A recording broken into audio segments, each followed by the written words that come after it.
Alright, can you now check to see if it's happening? No.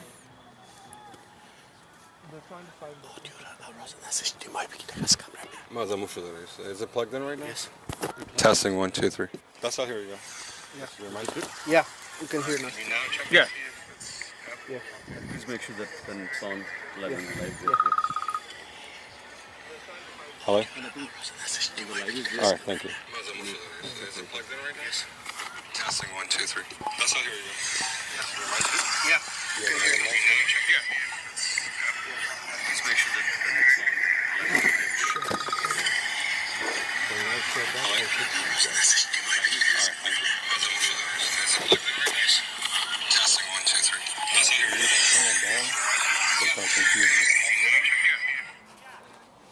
Alright, who's listening now? Read ahead. Everything is okay. Oh.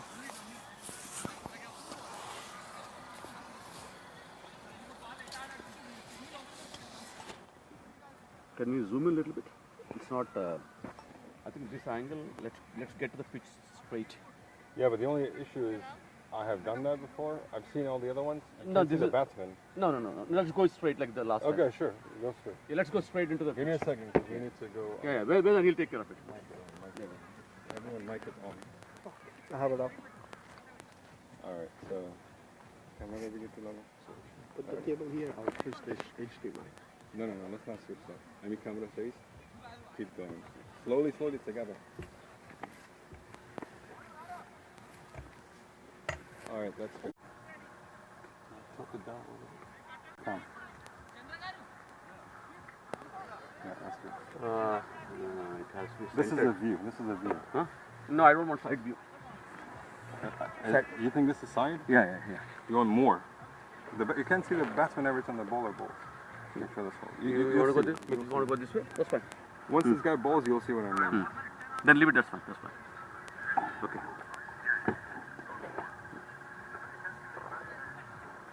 Okay.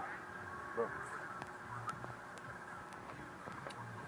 Can we start? Oh, no. I'm trying to go left so I can. There's gotta be a way to.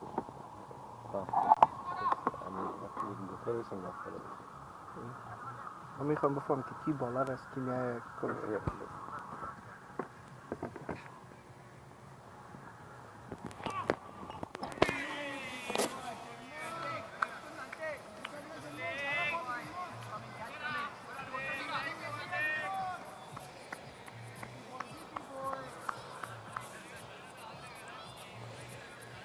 Alright, good evening everybody. This is the DCL final for ED25.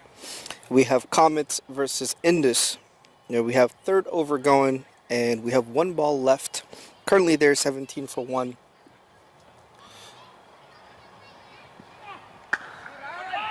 Beautiful offside, right on the length, and it is for a dot. We're preparing now with commentary with Bijan Hamdard and myself, Said Ashna. Stay tuned with us. It's going to be action-packed. This is a beautiful ground, and this is a high-scoring ground. And I think we're going to see a lot of fireworks tonight, so stay tuned. And we're going to be going with Bijan in the next couple of minutes.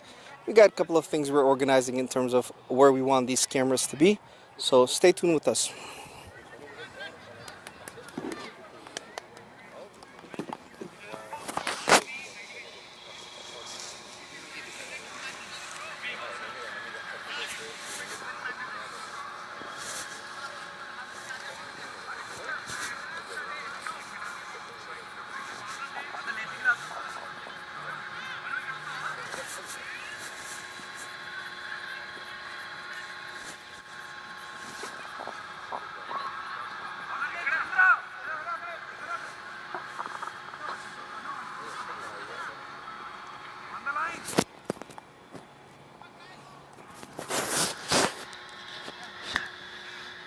Can they hear me?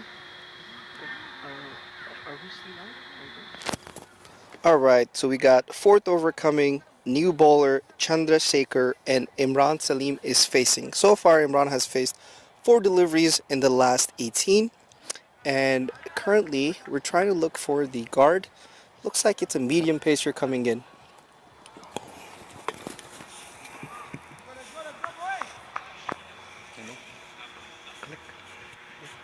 No, صار خذ اللينك. I'm going to make a YouTube page. Oh, beautiful. Down the leg. We do have a spinner coming in the power play. It's an interesting tactic. They are one down, so maybe this is a little bit width on the leg side to see there might be a catch, and that's where the ball is going. Yep, and we have a mid-wicket shot. Deep fielder throwing it in. Easy single.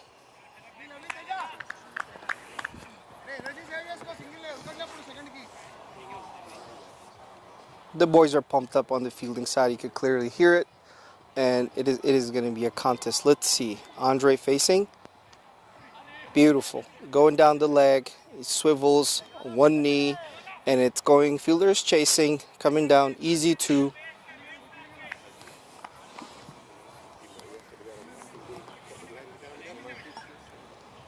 It is out chilly today, I hear. A little bit on the colder side. But I think this is going to be a good contest for tonight. They're still holding back a little bit, but oh, beautiful. Offside. Ball batsman coming, just stepping one step and going with one hand. And easy single. They're slowly rotating the strike, and they're building up the partnership. I'm guessing this is the first time, but for these two to bat together, but it is going pretty good. Where Imran is rotating, it's another dot on the power play. Generally speaking, when the wicket goes down, they do want to start building a partnership. Maybe face 4 or 5 deliveries before you get started on rotating and building the partnership. But it is a power play, and you do have to capitalize on this. There we go. First intent, and straight to the fielder's hand on a square leg. Catches it easy. Imran Salim is out, and we're talking about this a couple of seconds right before this, that generally they take about 4 to 5 deliveries to get their eye in, and they go a bit aggressive afterwards. They do have to build up that partnership in the power play, and generally speaking, that's where you get your runs. If you get a good start in the power play, especially on this ground, the momentum is you're on your side. It is a final, so the pressure of that scoreboard for the first batting team side to put a good total, a competitive total, and the pressure of chasing that high total comes up. So let's see where we are now. We have a new batsman coming in, and that is Junaid Amin. Coming down at number 4, 2 down, and facing, there's one delivery left in this over, and we'll see how this goes. There's going to be a high chance it's going to be on the pads. It's a new batsman coming in.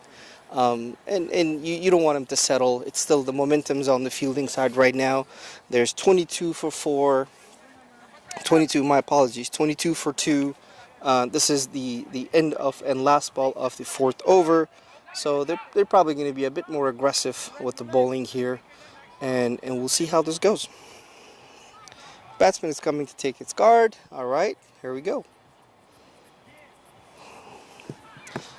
A little hand gesture from the umpire. Potentially the batsman is not ready. All right, we're back in the play. Ooh, beautiful length. The ball actually turned into the batsman, a little above the wicket, but it looks like it is turning at the moment. The ball is turning, so that is very interesting, and the bowler is able to actually give it a little bit of turn. That's going to put a little bit of doubt in the batsman's mind. We still got 2 overs in the power play, so the batting side is probably going to take another 2 or 3 deliveries, and then the last they're going to try and hit it. Here. You want to go Like little bit this way, right? You think little bit this way? which way? Like this Like is towards the offside, yeah. Okay, that's what Just we little bit. were. Just little bit, yeah? Just see. Can you focus? That's what we were. No, that should be fine. Give it 1 sec. Give me 1 sec, please. This should be good, right? Go for it. Yeah, I think this is better. Is better? You can see the bowler and the baseman. And we will Much is facing. Yeah. So that's what I'm trying to see, the evenly spaced both sides. Yeah.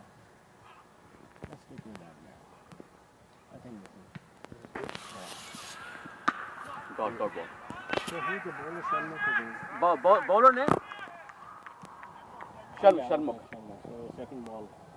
First ball single, so second dot. Second dot.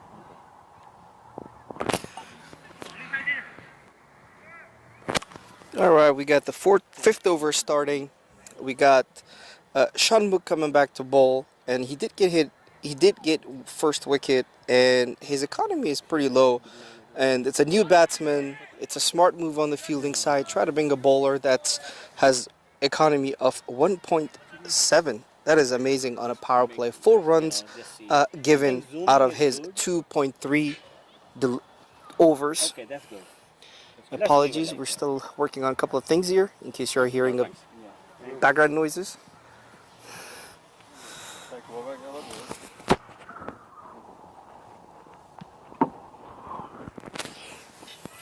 All right, Shanmugh running in, Junaid Amin facing. Ooh, down the leg. Beautiful keeping. Beautiful. Full stretch to the left, and the keeper grabs it. That's extra runs at this time. I'm guessing the bowler is trying to go to the pads of this new batsman and really not giving him much room to free his arms. And it's on the pads, but the length is good. The line is a little bit wayward. All right, he's running back in again. Beautiful. It's swinging in again on the pads as the previous delivery was intended. It's leg by for full runs. And the ball is still swinging. Thank you.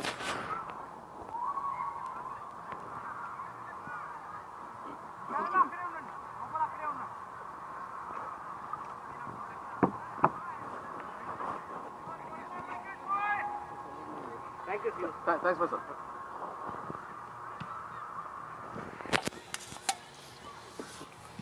All right. Shanmugh running in again. And last beautiful chip. And the fielder is running right at the boundary. Easy to, but beautiful swing of the bat. Full face of the bat. And the ball hits. Really didn't completely middle it, but beautiful shot.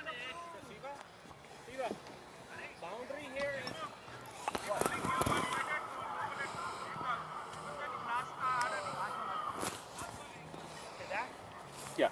So what I'll do is, Faisal, I'm going to... This is going to be an interesting delivery. It's the last ball of the over. The batsman is going to try to capitalize. He has faced 5. Oh, beautiful ball. Right on the offside, full delivery, and it's a Yorker, and he tries to carve it out, but he hits it for a dot. Got 1 over left in the power play, and the pressure is on the batting side, if I have to say. It is still a good total nonetheless that they can put up, but if they can capitalize in the last over of the power play, another maybe 12 to 15 and get to that 45, and then they can put up on about, I would say, a par score would be good in this contest for a final, about 170, maybe to 180, and that's a good total to defend. As of right now, quite a bit way to go, but we'll see. We do have a new bowler actually coming in, and let's see how that goes.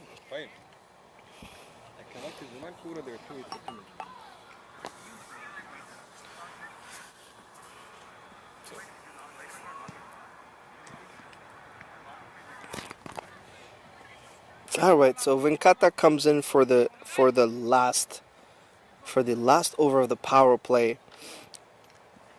Throughout this power play, the fielding side have utilized 4 different bowlers, and that's a very smart rotation of the bowlers. 1 bowler has low economy. The other 4, they tried to see if they can get wicket, and if they didn't get wicket, they kept rotating. Venkata right now, the first delivery, beautiful, back at the length, right at the body, right underneath the rib cage. The batsman nudges it for 1, and now Junaid Amin is back on the strike.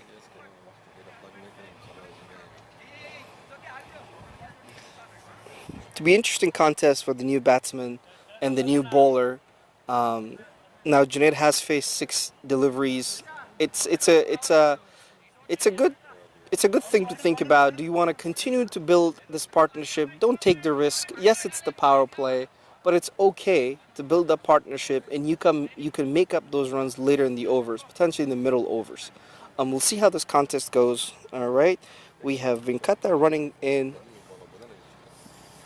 on the offside, slowly cuts it.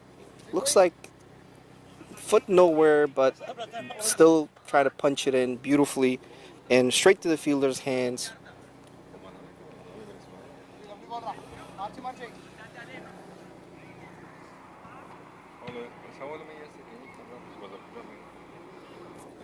Right. Oh, on the pads again, Vinkata. Oh, throw from the. Oh, it's going all the way to deep. Beautiful, and they go for second. An overthrow, unnecessary, if I must say, but it was still running, and three fielders merge in from the deep and one from the 30-yard circle, unable to stop the second run from the overthrow. Janet is facing back again, and these mistakes in the power play are not needed.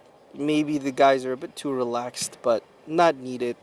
Keeping maybe this is a ploy as well to keep the new batsman on the strike and see how another one down the leg, and it's signaled wide from umpire. Maybe Venkata is now doing the same thing which Shanmukh was trying on the pads, but the ball is still moving, and that's very interesting for a T20.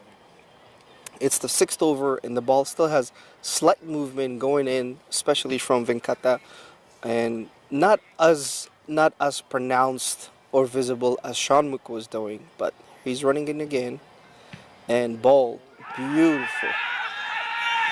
Swing and a miss. The ball is between the pads, the bat, and the wickets. I think it's a whiff. The keeper is excited, so is the bowler, and the fielders all jumping up to appeal for this.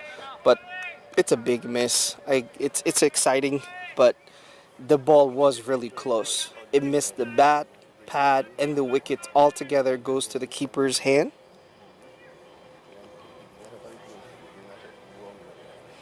Still got two deliveries in this power play. Last over of the power play. Janet's facing. Beautiful swing, flat, and goes deep mid wicket for 4 runs. A little back of the length, Janet swivels and just hits it to the mid wicket area. One bounce, 4, and now we have one last ball or delivery left. If this goes for a boundary, we're looking at 44. A 6 would be 40. My apologies. If we get a 4, we'd be at 42. If we get a 6 at 44, that's still competitive total, considering that they lost 2 early wickets within power play, and it's still a good total for our power play, and continue to build that partnership between these two. Andre hasn't faced a lot of deliveries in the last couple of overs. In the last 3 overs, he only faced 2, and another easy single for Junaid, and we're now in the 6th over for 39 for 2.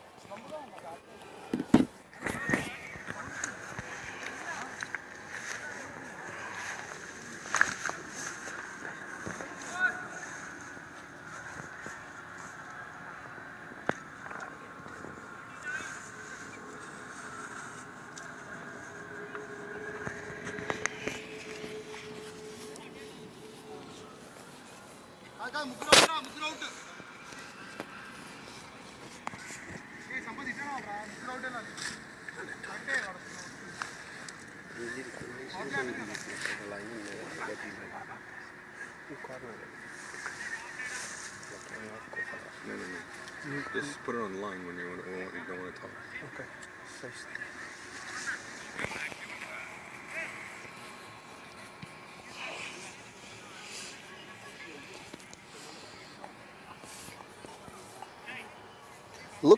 Looking at the field, looks like we are gonna bring the spinner back. We got cow corner, we got deep mid wicket, we have a long.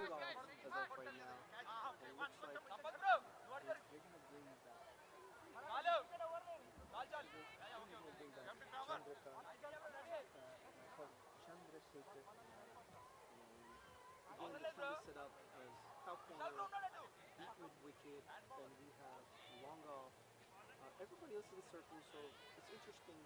They are setting up 3 people on the outside. So the ball is getting wow. Junaid just hits a one knee, slaps it from the outside, again towards deep mid wicket. The fielder runs, but the ball is hit so hard and he's unable to catch up. Another 4 runs. Bowler is having a chat with I think might be the captain, or the name is Sandy. Trying to discuss what they need to do. I'm guessing the bowler is thinking that this is a third shot towards the mid wicket that Junaid is hitting, and they try to figure out where they need to place the wicket.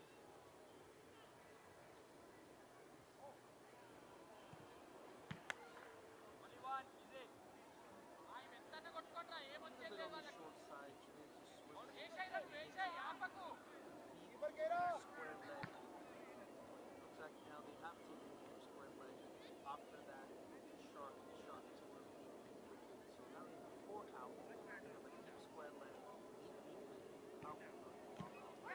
Andre Bryce swings and it hits the outside edge or over toe of the bat. The fielder is running in, grab it, easy two. This is the first inning after 3 over that Andre Bryce is facing.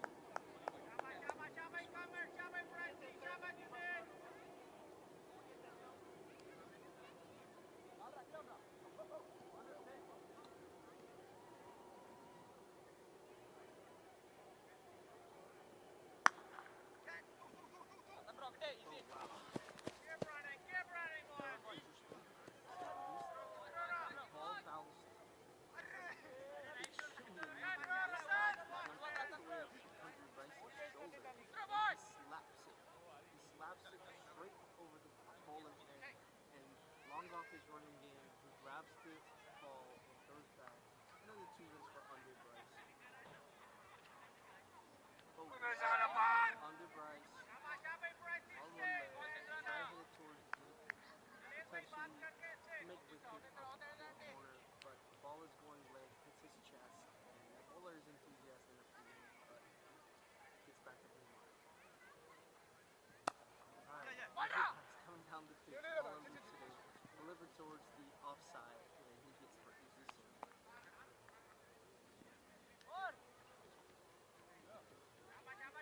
We'll slowly go on the meet until we get a new bowler coming in.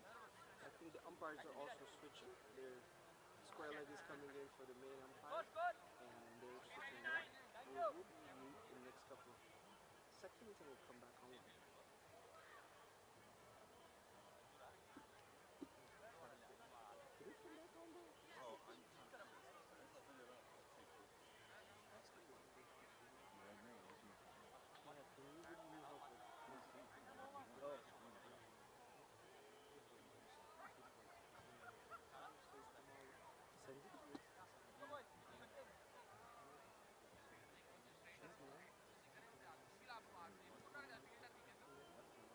Kasaka the lingua master one them so stupid.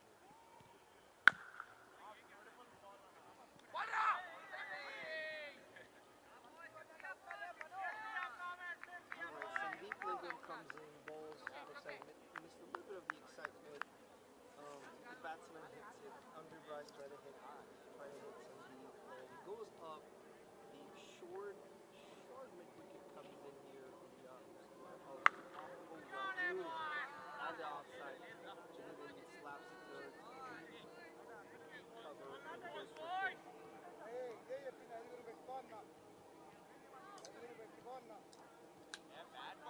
I should say, if you haven't seen it, the first delivery, that was a catch that was dropped.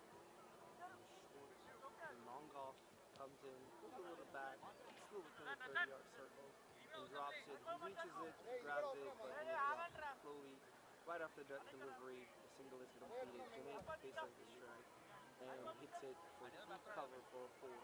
And now the bowler has decided to bring long on back and take deep cover. So now we have deep cover, long off, half corner, deep mid wicket, and deep square leg. Alright, Sandeep bowls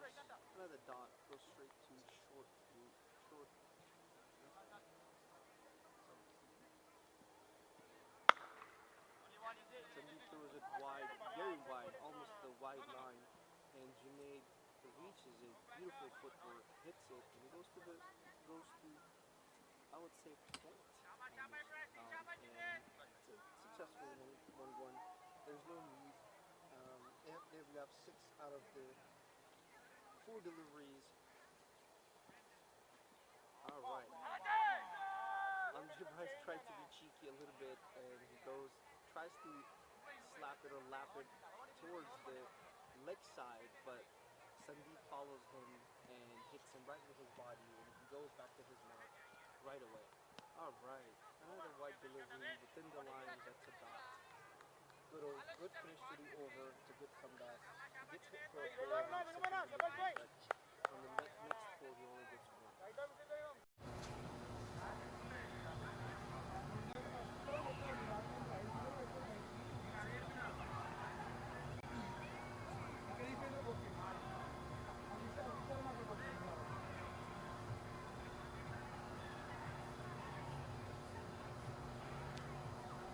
అదే score ఎంత అడుగు 55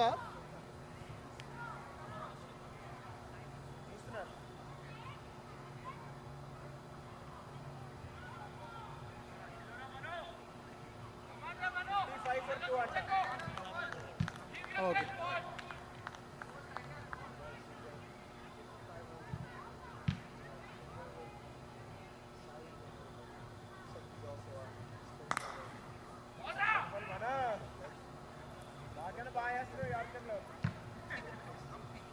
స్పిన్నర్లు ఎత్తారు అందరూ యార్కు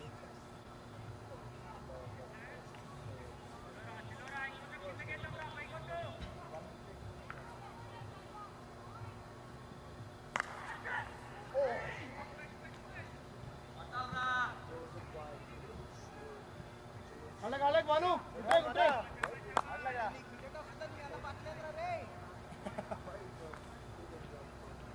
అలాగే Banu Sheikh of రా ఏం కాదు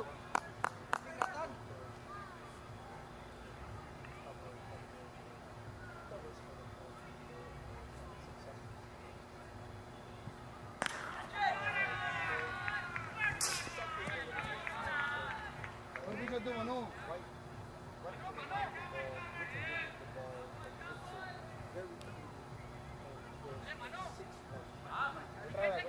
పర్లేదు బయట ఉందమ్మా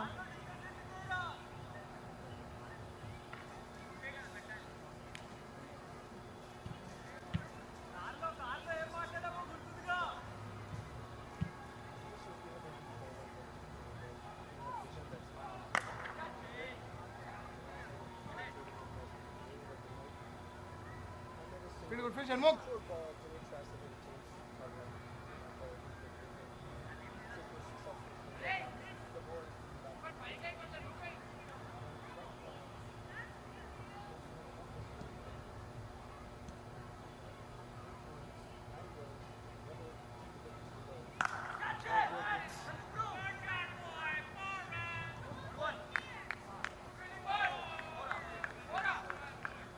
Alex, and move. Good try.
Sixty-six.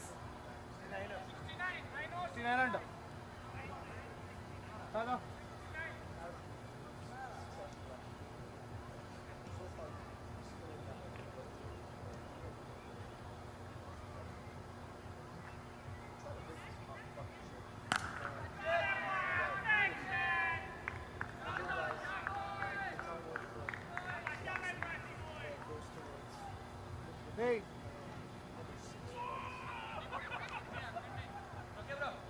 ఏం కాదు ఒక లూప్ బాల్ పడుతుంది ఏం కాదు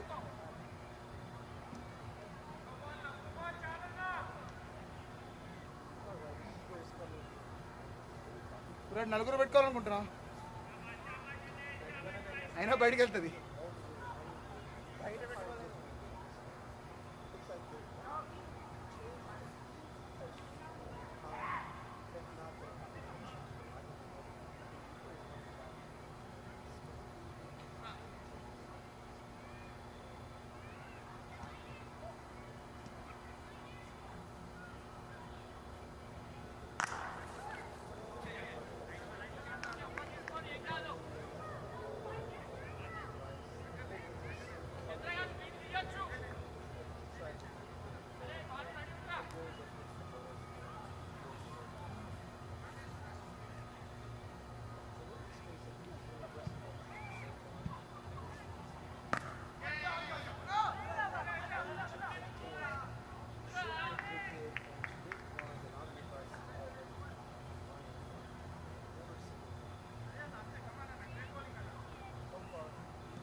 అవి అన్నా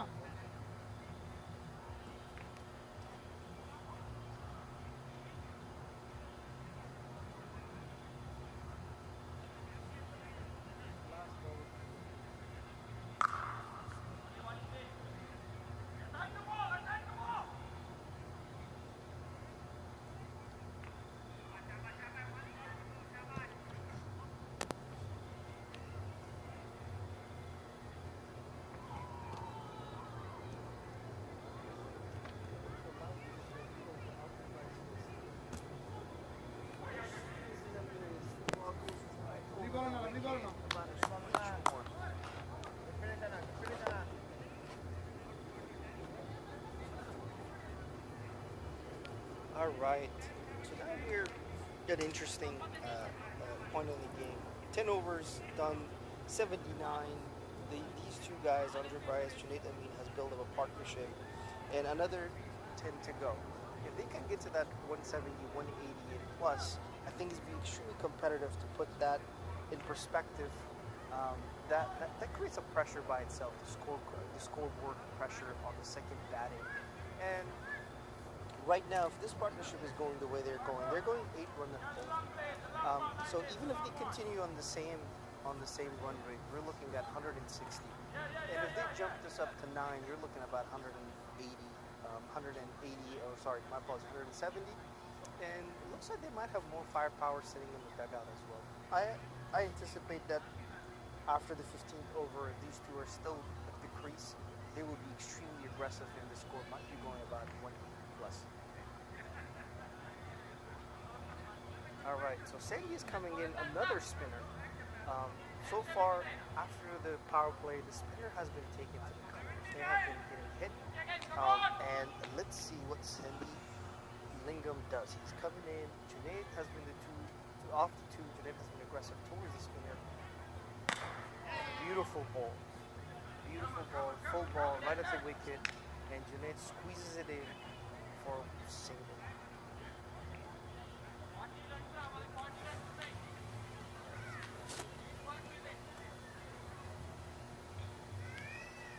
All right, Sandeep is coming in the ball.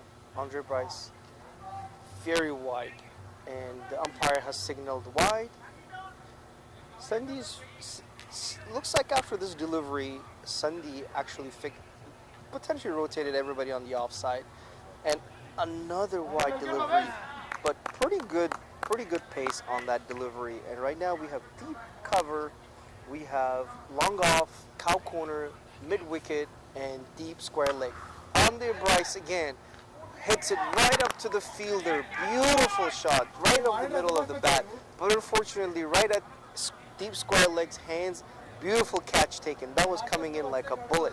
Swivel, and the fielder catches it, comes back in. Andre Bryce is just really upset with himself, and he knew this was a ball to put away. It was short on the leg side, and that should have been put away. But went very flat, beautifully middled, and good innings comes to an end for Ande Bryce. And this is interesting to see what the new batter is going to do and how they're going to continue this.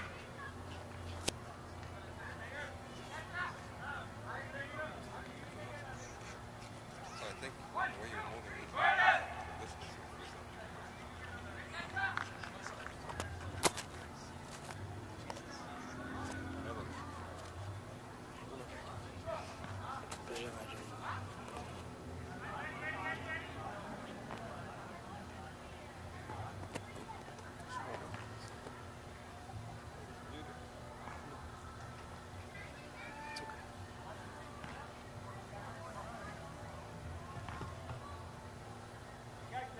अभी कैसे जा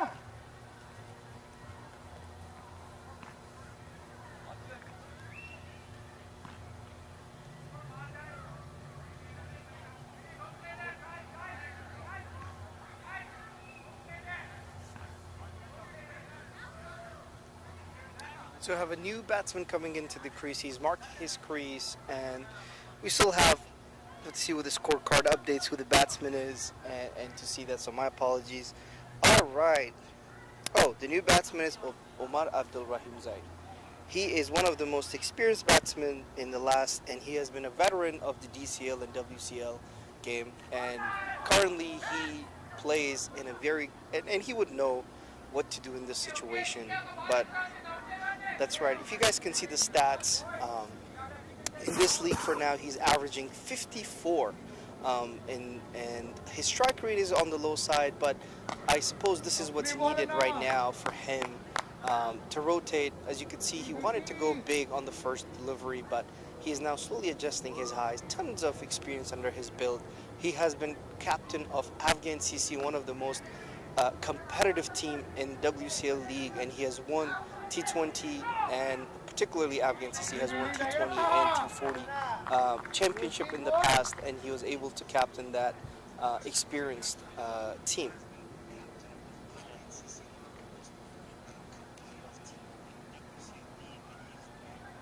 And he plays all around as well. So we have Junaid facing again, and off the strike, he gets off the mark. Omar Abdul Rahim Zaid. Junaid comes in, hits it again towards long on, and for 1-1.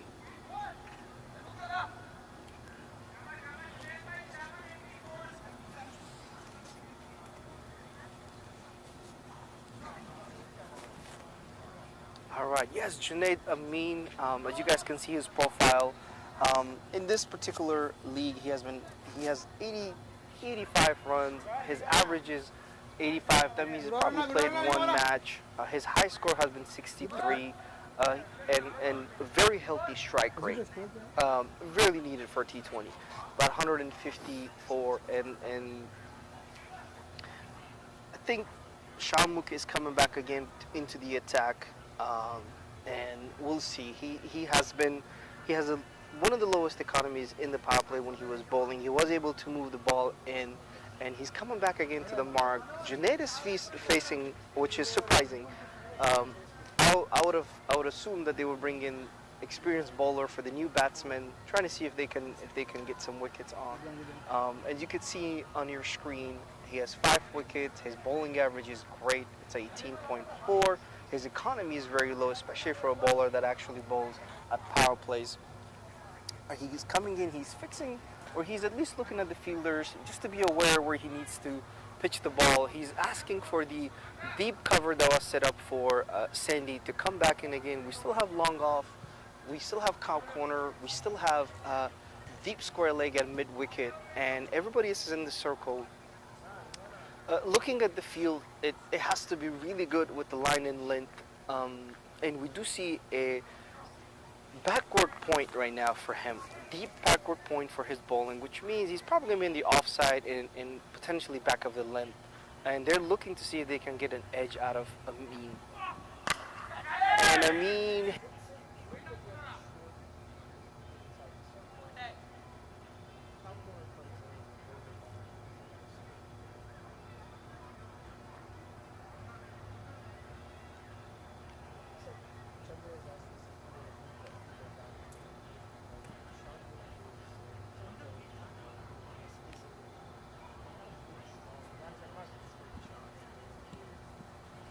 square leg and on short deliveries as well.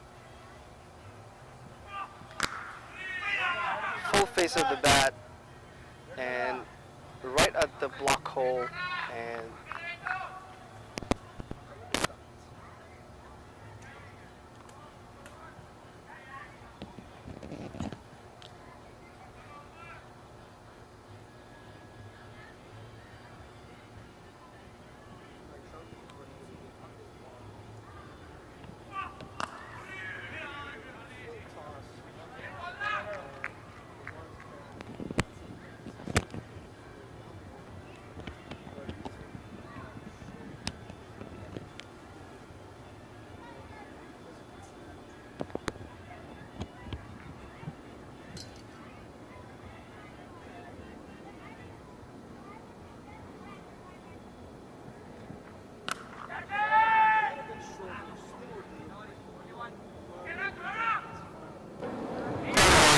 and hits it right between deep square leg and deep mid wicket, and the ball lands right in between the two, and a single one. Note that only 2 runs came out this over. Jordan was maybe being a bit more aggressive with him, and that run rate is coming down a little bit more than at 8.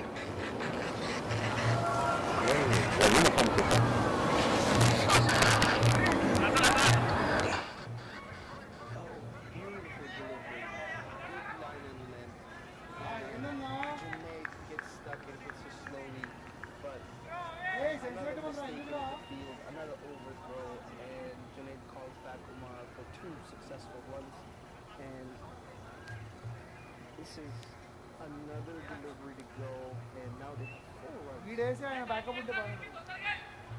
Junaid is facing again, so that's really good for the batting side. That's really good for, I should say, for Comets.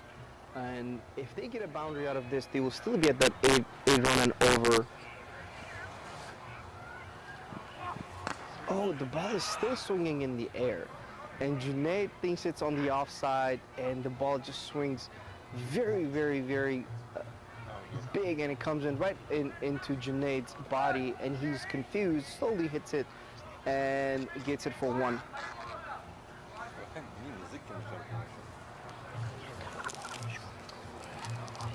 Yeah.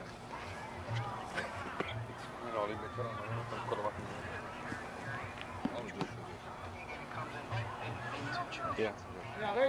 Who's the bowler now? I make graphics for every single one of these guys. And we're getting a new bowler coming in. They're having a smaller discussion in terms of the field set. It looks like the long off is suggesting, and so is the bowler, that they may still need to have the deep mid wicket and square leg. But looking at the field right now, we have deep cover.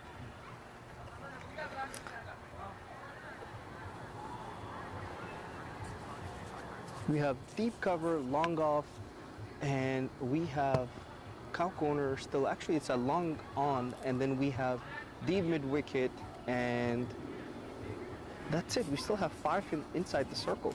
Bowler is coming in, short, bounces right on the offside. Junaid swivels, and a misfield on the field. Sandy misfields it and throws it out. That's a 4. That is an easy mistake that shouldn't happen. Muhammad comes in. Muhammad Afais Siddiq comes in for his first over, and first delivery, it gets hit, and it was an easy single, but turns into a 4. Unfortunately, they just had the pressure on, and that kind of mistake releases the pressure. And he has been pretty good. He's tall, good bounce, economy is pretty good. Bowling average is 19, 3 wickets in this series so far. Comes in, Junaid is facing again. Off the batsman so far, Junaid has been the aggressive one, and he has been successful. His strike rate right now is 135, 4 4s and 1 6, 38 for 28, and looks like there's a conversation on the field. The batsman backs away because they're trying to fix the field on the deep cover. full toss, low full toss, and Junaid hits it. Good save on the deep. Long gone actually comes in, takes good 10 yards and saves another 4 runs. While it was a bad delivery, but just as we had a misfield before, this is a good save. Saves 3 runs for the fielding side. Omar has faced 5 deliveries, and this is a he comes in underneath, and it looks like long gone comes in. Oh, beautiful catch. Looks like there was a mistime, hits it a lower end of the bat, and the ball is in the air. Long gone comes in, takes the catch, and another wicket down, and it is 12.3 for 94 for 3, and we have a new batsman coming in.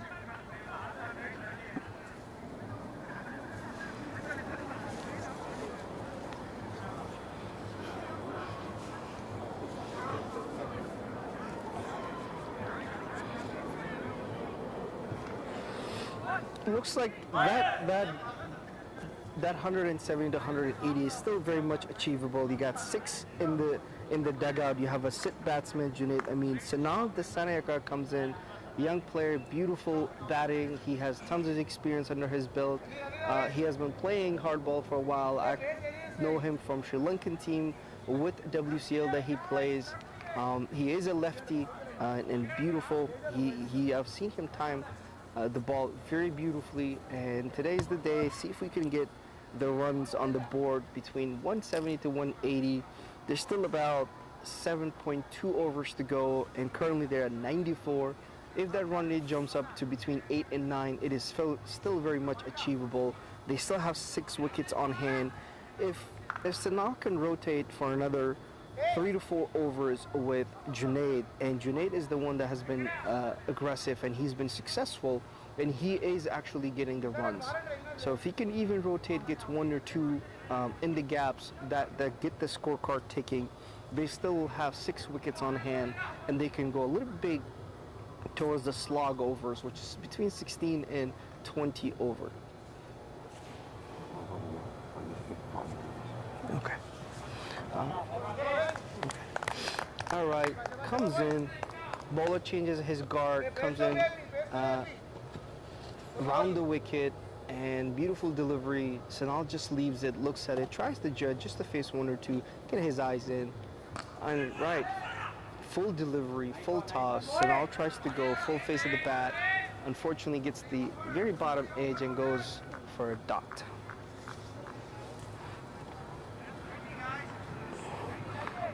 Good over for Indus CC right now. They're pulling this game back in the last 2 overs.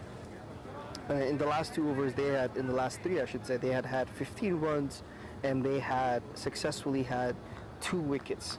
So the score is a little bit, it's not ticking as it was or flowing as it used to be right before Andre got out.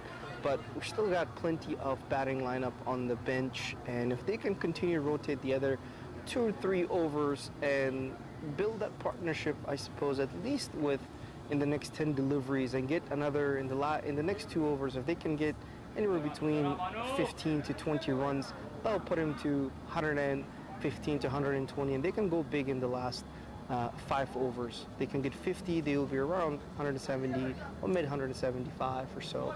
And looks like the fielder are being moved a bit. Yep. Looks like they do have a deep square leg again, and they're setting up the field. Ballers coming in. Oh, beautiful, good length. Junaid cuts it, goes towards a little bit backward point, and the fielder brings it back in. Another mistake in the field again. Another overthrow. 1 is turning into 2s, and this will be the 3rd mistake for the night. Interesting. Banu's second over, he was expensive. Before that, his economy rate was about 16. My apologies, 14 per over. And right now, first delivery they're coming in, and Junaid is facing, and full delivery. Oh, straight hits the wicket. And that is a dot. Both bowler and the batsman are distraught, because bowler is thinking, if I had just had my hand on this delivery, it would have been a run out on the non-striker. and the bowler is smacking his head because this could have been an easy delivery to put away straight over the bowler's head. Banu's coming back and going on his mark. Junaid is patiently waiting. He's 9 runs away from his 50. And let's see where this delivery goes. Oh, beautiful hit. Full delivery. Junaid opens his front foot and hits it right over Longon's head. Another 6 runs.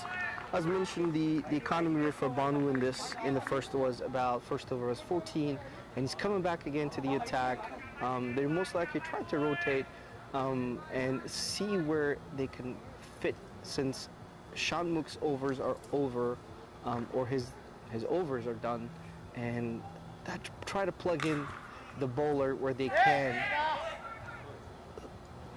rotating their bowler so they have. So they're not leaking runs at the end, or at least in the last slog overs. This releases pressure from the batting side. Comets are going to be extremely happy to get 9 runs in the 4 deliveries, and in the last 3 they only had 15. But in this over they already had 9, and still 2 deliveries to go. And Sanal is facing, and he has faced 2 deliveries. He's still on 0, and this is most likely going to be one of the bowlers he might go for. Slowly, it goes towards leg side. It's wide. Sanal falls a little bit over his head, trying to place it. He tries to hit it, but unfortunately, it's still too far away. He falls towards the offside. The ball goes leg. Wide is signaled.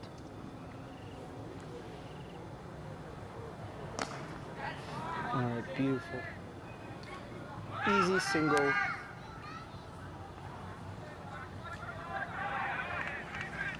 All right, another misfield happens, and again, this is from the fielding side. It's they go and they get 3 this time.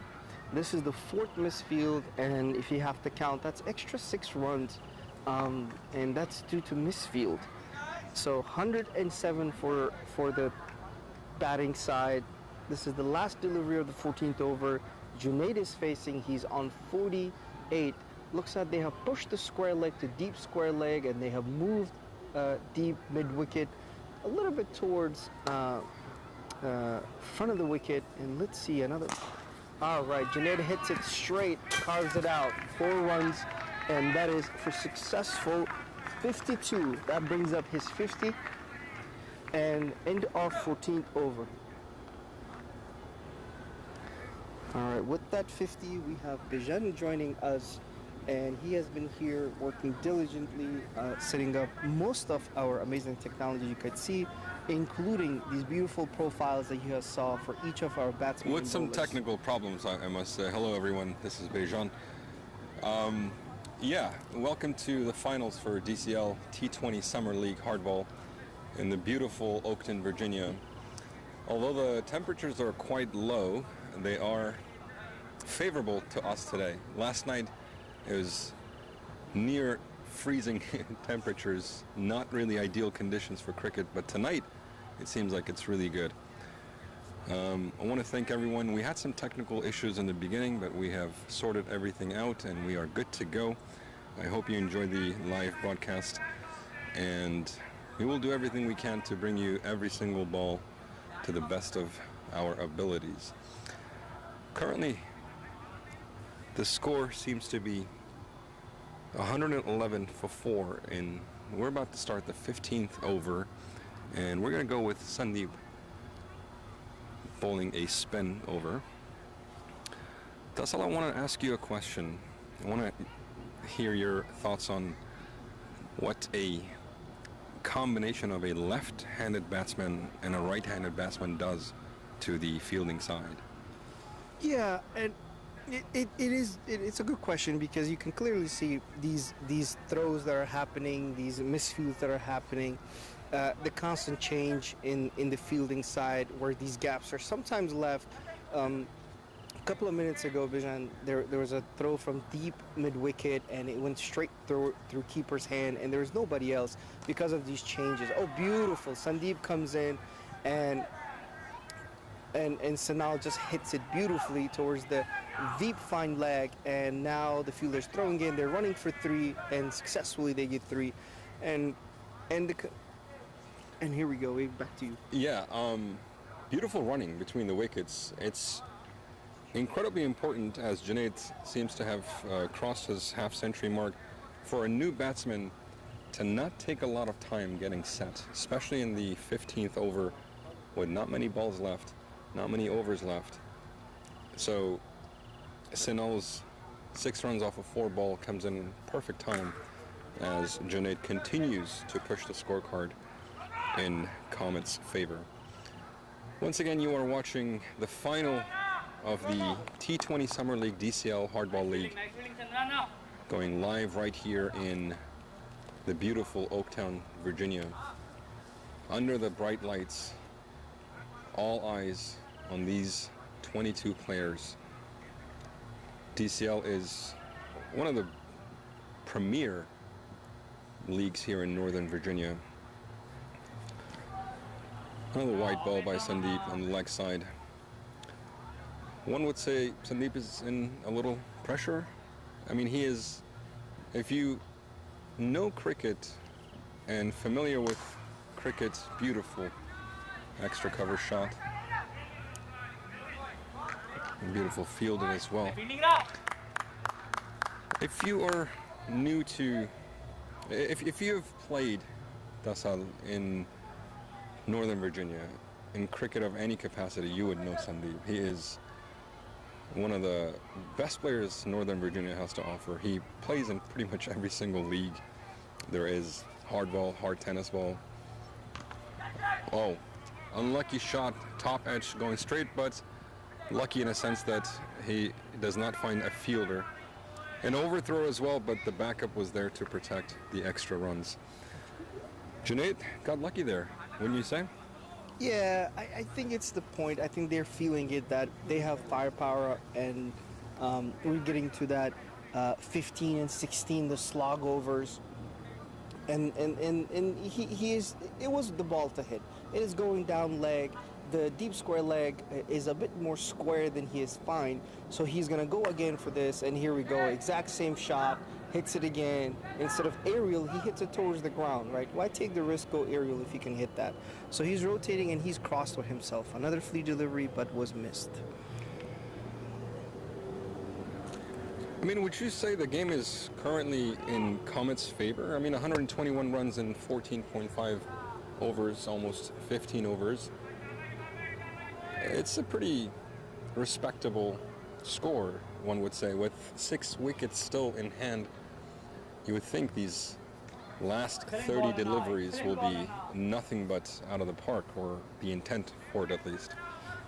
Yep, exactly as you said. While this is a competitive total, they really want to put at least 170 to 180 on the board, and that scoreboard pressure, when the batsman comes in or the second team comes in, it really does create that. Without even bowling a single ball, having a score like that where you have to chase, 9 runs and over, does create that pressure. So, yeah, I think that they're still there.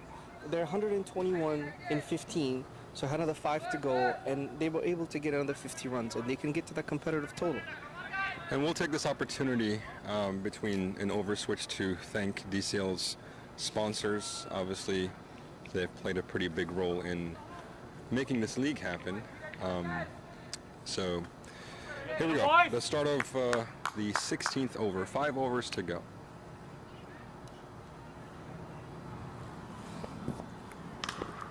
Oh boy, that is out of the park. That was a huge hit by Junaid Amin.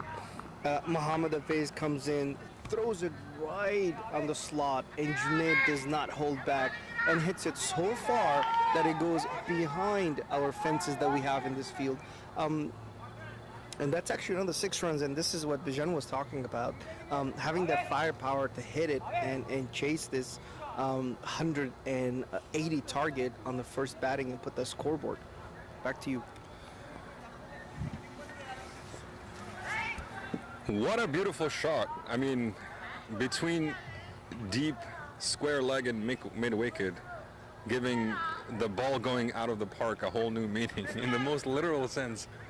We have about 7 players outside the field right now chasing the ball and hoping that they would find it. I mean, it is a white ball, Tasal, so hopefully someone will find it. But what an amazing shot. What an amazing inning. Junaid is on fire. A strike rate of 158.97. 62 runs off of 35 balls. 3 massive sixes. 5 beautiful boundaries. I mean, at the moment, no one can argue that Junaid is running away with this man of the match title, barring everything goes according to what the Comets CC captain is hoping for. 127 runs and 15.1 overs. Tasal, still 29 deliveries to go. At this point, they're hoping to even reach 200. Yeah, I would say if Junaid stays in the way he's clean hitting, that would be it. And in terms of Junaid's skills himself, not only he is a good middle order batsman, and today he did come in top order, but he's a fantastic bowler, and he can hit pretty fast, and he can hit pretty. And it's he can hit the delivery pretty. He can hit pretty good speed when he does bowl. Not quite sure that was. My apologies, got a little distracted. But yeah, let's see. Mohammad Hafez is bowling. Junaid is facing again. Oh, beautiful! Slices it towards backward point, and 2 fielders are chasing it. Junaid comes back in, running easy to, and looks like Junaid is being a bit aggressive with this. And he knows these are the deliveries. There's plenty of people to go in the bench. And you kind of have no other option but to be aggressive at this point with 4.5 overs to go and 6 wickets, and I'm sure there are some amazing batsmen still to come. Why even take your foot off the gas? I feel like you should go for it every single ball, especially when you're set as Junaid is. Yeah, agreed. And also, like, he has faced pretty much all of these bowlers, right? So he's now adjusted in terms of their pace and which bowler to target. He has plenty of time to play the deliveries, understand what each bowler is doing, and he can go aggressive, as you mentioned, on each delivery. Looks like Sanal is backing away. He's trying to ask some questions, not quite sure. And he's checking around. He's setting himself up. Looks like we do have a deep backward point for him, surprisingly. Oh, he swings, big whiff. And looks like he wants to go big as well, and these are the overs to go for. All right, bowler comes back hit. Mohammad Hafez, tall bowler, gets good bounce, and that's what deceived Sanal as well. And there we go. Sanal goes big, hits it right up to the fielder, and long gone catches it, throws it back towards, and Hafez gets a wicket. Good intent, unfortunately, right to the fielder's hand. Good catch, very high, especially above the light. It is really difficult for a fielder to see it. Once it goes above the light, by the time it comes down, it's really difficult for a fielder to adjust. But the fielder adjusts very, very well, catches it right at the boundary, about 4 feet away. So now goes, next batsman is coming in. Looks like we are going to have fireworks happening in the last couple of overs. Yeah, and this is going to be an interesting change of events, and I think Indus really needed a wicket, the way the 2 batsmen were going. I think what's going to be crucial for potentially going for at least 180 runs on the board is for the new batsmen to do everything they can to support Junaid. Junaid is a set batsman, 65 runs off of 42 deliveries. What do you do in this situation, Tasal? If you were coming in this spot, are you going for the first ball, given the fact there's only 4 overs left, or do you do everything you can to rotate for Junaid? Of course, Junaid is on strike at the moment, but should the strike change to the new batsman, what's the game plan in that situation if it was you? Yeah, good question. I think right on the money. He's a set batsman. Give him the strike, rotate. As a non-striker, you come in here this time, get a couple of balls in, no dot balls, but just, push it around, get 1 and 2 until you have your eyes set. But meantime, Jeanette's hitting it, and he's doing great, and he's hitting it clean. Let him have that aggressive method and approach in the last couple of overs. And once you get another 3, 4, maybe 5 delivery at the max, and then you can also go as a non-striker and help him out. Right now, he's doing what he can. His partnership with Andre Bryce is where they are. So being able to build that partnership just like they did, another 10 deliveries, they can put up 20 runs. That is 200 strike rate, and Jeanette gets, it looks like we have the new batsman on the strike. Yeah, and the new batsman is Ismatullah Bahrami, who does not waste any time and pushes the scorecard with getting a double in the square leg direction. Ismatullah is a pretty good batsman. He's played 120 matches and scored nearly 2,000 runs. He is made for these occasions, so one would say. Let's see what. Pretty good attempt, but misses the ball altogether. But he's not someone that, if you're a captain sitting on the sidelines, you'd be nervous to send. He is a smasher of the ball, and let's see what he does. Yeah, Ismat is also one of these up-and-coming young guns in WCL, WMCB, and a couple of other leagues around.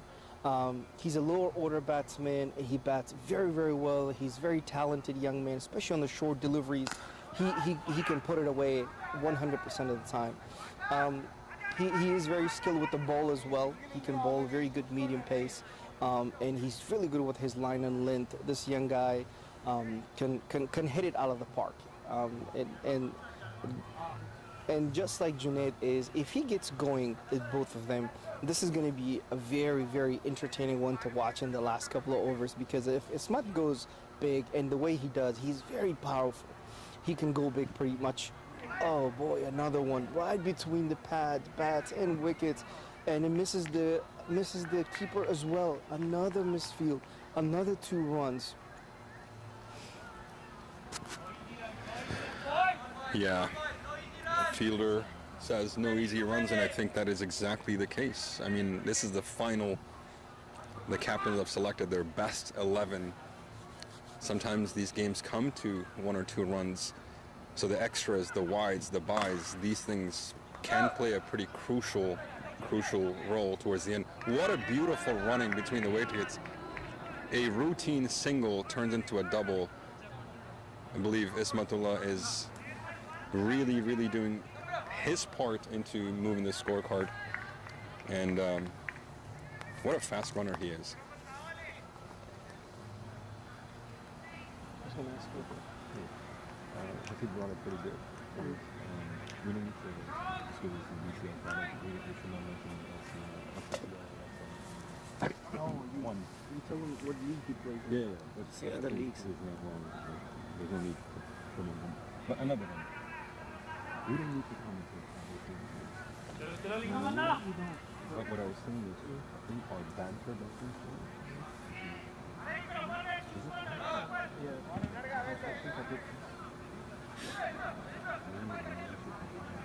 Yeah, that's what I was. Can you see first? I don't know if it works. All right, seems like Sandeep is back with the ball. Very crucial third last over of this inning. Goes full toss on the right side. Ismatullah pushes it for a quick single. And this is probably the best thing Ismatullah can do. And only, I mean, if it's a loose ball, you want to, have the intention of hitting it out of the park. But if it's a ball like that, you want to give Junaid the more set batsman every single strike, every chance you can get to get him on the strike as possible.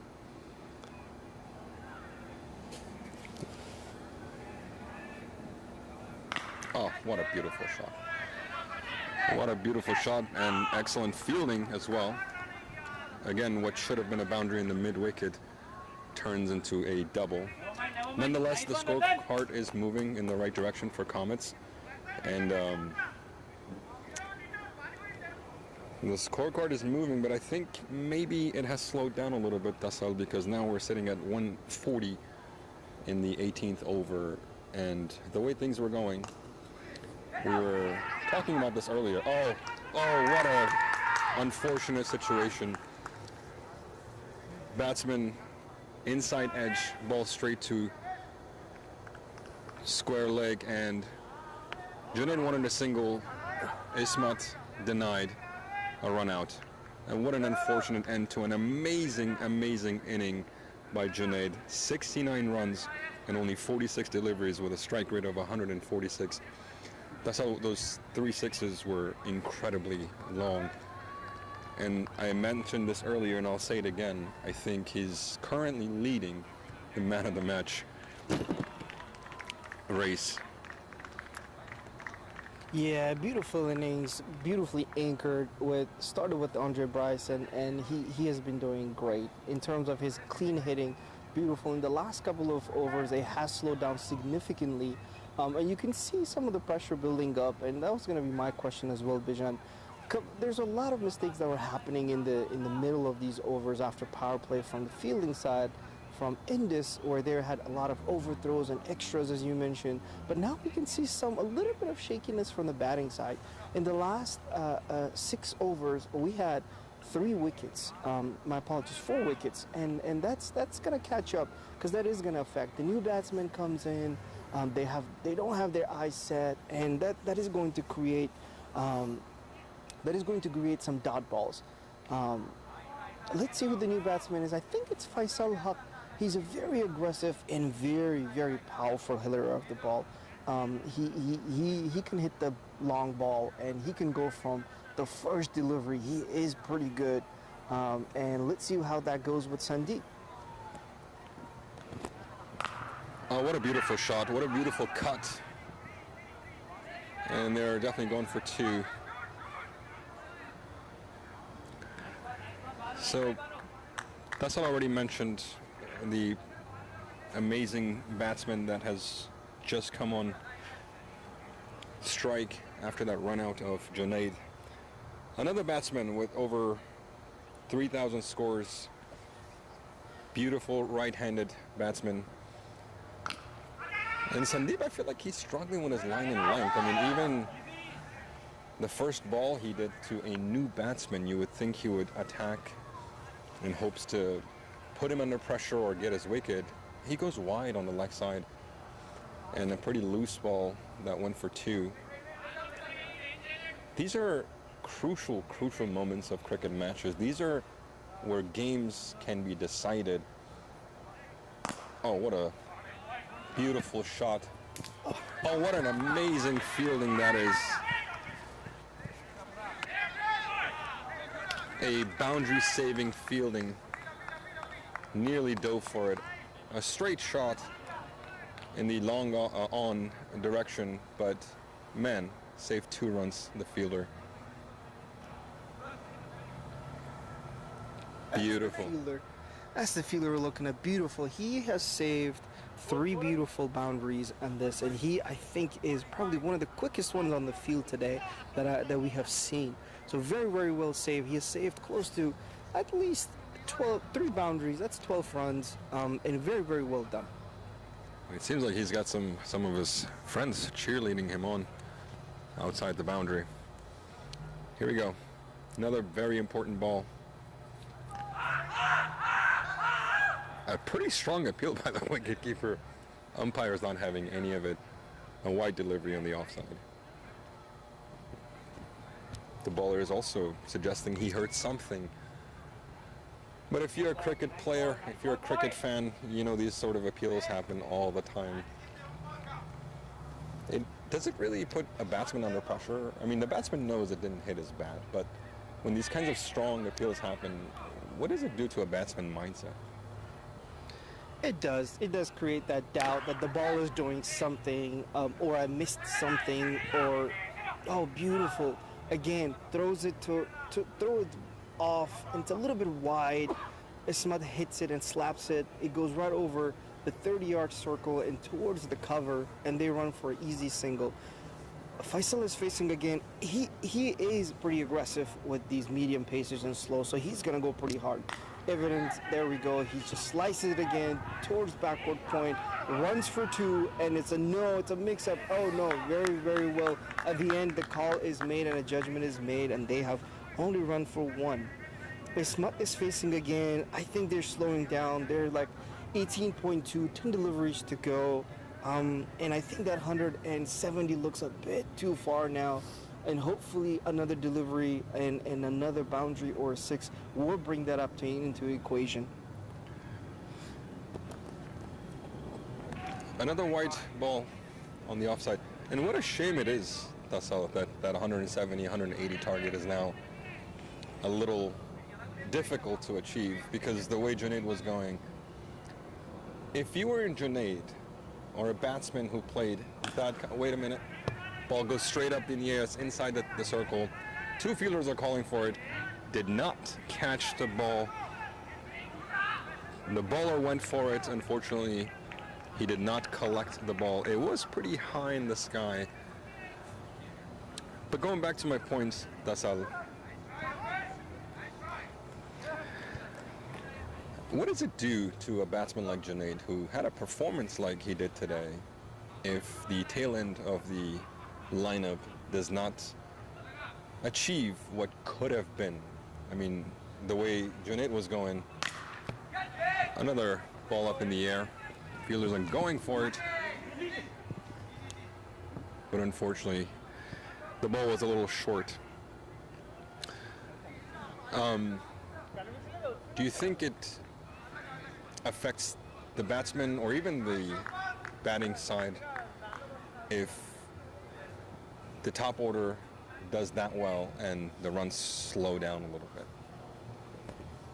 Yeah, good question. I don't know, because the way Junaid was going, it does two things. One, on the bench, those that are setting that, all right, this is gonna go, and this is gonna go long. Oh, beautiful shot, beautiful.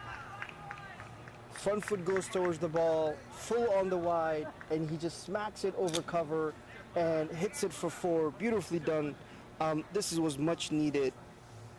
And this is what was needed, right, from when Junaid was at the crease in that partnership. And if you look at the scorecard, you can tell that in 3 overs that Junaid was facing with the other 3 batsmen, it was not ticking. The clock was not ticking, or the runs were not ticking, and that created the pressure on him to go every single one. Another one right in the air, yes! And long gone comes in, catches it. It's the same fielder. He's very quick. He can cover the ground quickly, pouches it, and Ismatullah after the boundary goes out. Very much needed at this point because they had to go aggressive. What do you think they need to do, the fielding side now? Do they change the bowlers? Who are they going to bring in your mind, looking at the scorecard, Bijan? Well, it's the last over of the game. I feel like anyone who comes in is going to be pretty under pressure to sustain this last over. I mean, I've said it before and I'll say it again.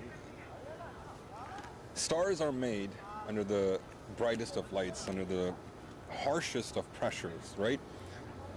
And this is the first inning. It's not like, they're trying to defend a specific amount of runs, but this could, play a pretty big role when it comes to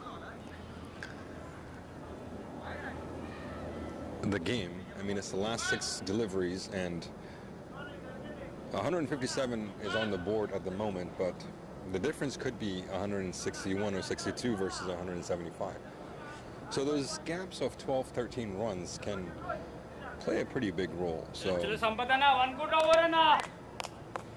bowler is definitely getting encouragement from the fielders and the captain, and they're really hoping for a clean last over. What is helping is that both of the batsmen are quite fresh. They're not set. Beautiful Yorker on the offside. There goes the first ball. So that is in the favor of Indus at the moment. Yeah, agreed. I think he came under the pressure when he first started his over, but the bowler has actually maintained very well, and he hit tall bowler, hits it on the wide again, beautifully done. Batsman run, it was right in the bowler's hand, and easy run out. I get the batsman needed to get that run in, but it was right in the bowler's hand, and it's another dot ball. Now another batsman, and that is going to be another wicket. That by itself, if Faisal Haq was there, it's given that he was able to. Let's see who the new batsman is and how that goes. The bowler is, as you mentioned, they've been doing very well in the last 6-7 overs. They've been able to pull this scorecard back towards their favor, and the run rate has dried up. It was hovering around almost 8.5, and now it's a little over 7. It looks like, and it's going to look like it's going to stay that way. It's about 7.5, and it looks like it's going to stay that way unless they get boundaries and some sixes in here to get at least over 160 or so. Another lefty comes in. The field is again going back and forth. They're deciding. The bowler is pushing for deep mid wicket. They have long on, and they have deep square leg. And the bowler comes in, looking at the field. It looks like it's most likely going to be a back of the length, potentially back of the length towards offside. We'll see where this goes. And he's chatting again. And here we go. Once again, you guys are watching the final game of the T20 Fairfax County DCL Hardball League. The entire effort up until today between these two teams have come down to this. Oh, very beautiful. Cheeky just laps it towards the fine leg and gets full runs. He moves towards the offside. It was a full ball, full toss, and he slowly just laps it and goes towards fine leg for 4, successfully for 4, I should say. Isn't that what, finishers are made for? Don't you as a captain love when a brand new batsman comes in with only 4 deliveries to go and his first ball is a boundary? I mean, that's kind of what you look for. That's exactly what Navneet Uruganti did, just using the field and its position to his advantage and gliding the full toss delivery on the leg side for the boundary. 3 balls to go, final match of this league. Let's see what happens. Currently 161 for 8. Can they reach 170? Yeah, now we're at 8 runs and over, so they just need 9 to get over that. And that will bring them up to 8.5 per over. 3 deliveries to go. There's a high chance. And the bowler runs and pulls back. Looks like there's a lot of conversation happening from the outside, and the umpire is a little bit agitated, and he's calling if next time anybody speaks within where the bowler is running, there will be a no ball, and they're still waiting. The bowler's back at his mark, and now the umpire is setting up the wicket. So there's a lot happening. Very entertaining, I should say, in the last 3 deliveries. Still got 3 deliveries to go, and it has been. Let's see what the batsman does now. He's been cheeky with the first one. Oh, same thing, but the ball throws it wide instead of his body, and he does not follow him. You can see on the screen that has been cut out bowling right now. He's been pretty good in the last 2 overs. He pulled it back. His first was a bit expensive, but he's able to pull that stuff back. And here we go, wide, 4 wide, and another beautiful shot. Hits it right to the fielder. Unfortunately, it is 1 run. The batsmen are looking if they can run, but Sandeep gets it. There we go. Sandeep is on fine leg, and it's only 1 run. Still 2 to go. We're looking at 163 right now. 1-6, and the target goes to 170. Bijan, what do you think? Do you think it's gonna happen? It's getting pretty close. I mean, literally 2 brand new batsmen. Batsman Wahab Saeed, who's the captain of Comets, on strike, has yet to face a ball. He faces one. A beautiful drive straight to the fielder inside the circle. They pushed for a single, and the fielder could have hit the wickets. With the direct hit, I think he would have been out, but a single nonetheless.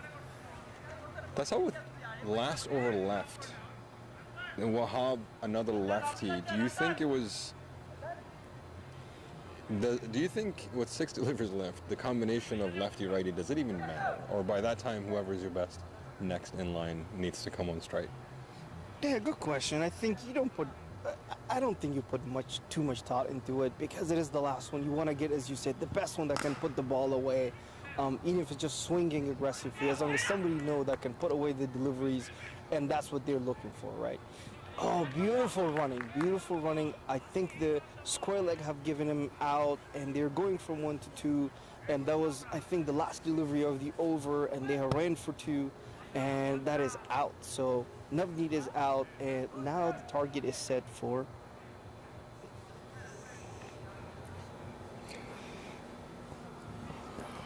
Yeah, it seems like Navneet got out on the second run attempt, so they're going to get a single. The current total is 164, but I think it will be 165 very soon. And we will probably be looking at a chasing target for the Indus batsman side for 166. 166 runs. Is it chaseable in this field, in this temperature? The final match of what turned out to be a pretty amazing league tournament. Yeah, I think it's been exciting, right? Especially in the middle over seeing. Yeah, it was extremely exciting seeing Andre, Bryce, and Junaid go pretty big and seeing these big shots, and that's what you want to see in T20.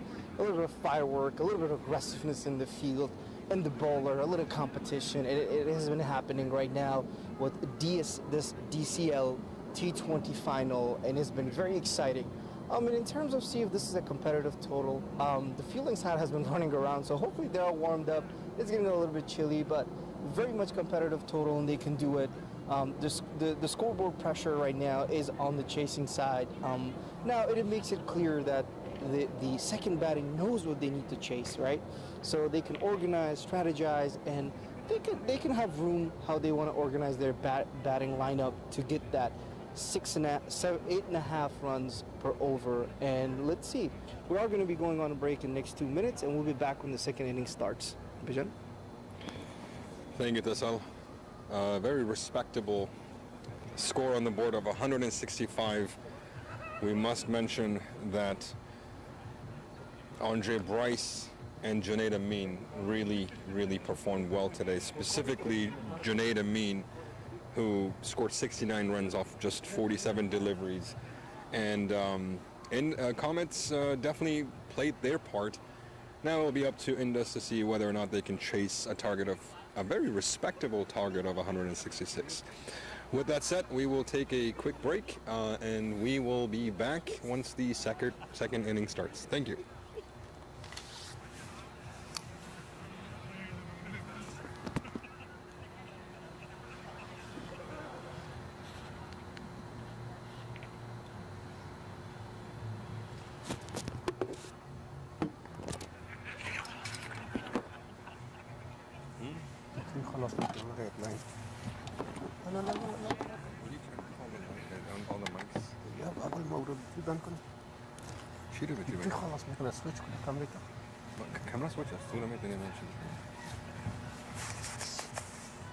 Tasal! Tasal! Bring your charger cable of your phone. Oh, you don't have a car? I have one, it's right there.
Welcome back to the second innings. It seems like Indus has already lost a wicket.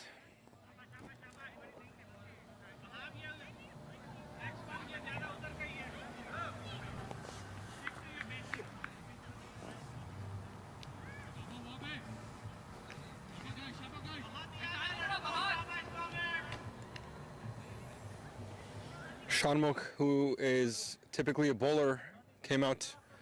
The captain, I feel like, took a risk of sending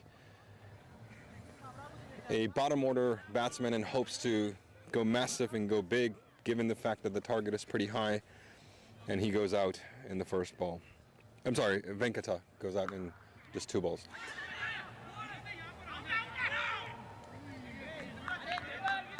Venkata scored just 2 runs and was caught in the slip by the keeper in Wahab's delivery. Not looking good. Not a good start by Indus at the moment. Only 3 runs and 3 balls, already down a wicket, facing a pretty massive target of 166.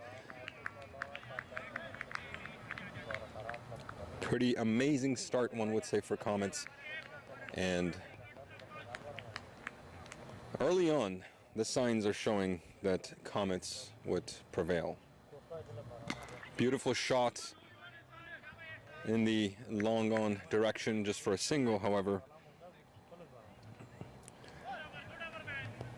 Beautiful over by Wahab Saeed, the captain himself, taking the pressure on, bowling the very first delivery, hoping to protect a pretty healthy target of 165. 4 runs off the over. A wicket is pretty crucial. New bowler coming in.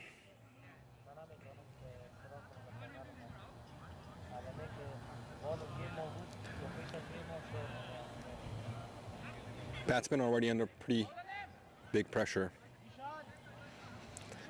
Ishan is coming in to bowl the second delivery, one of the best bowlers in the league.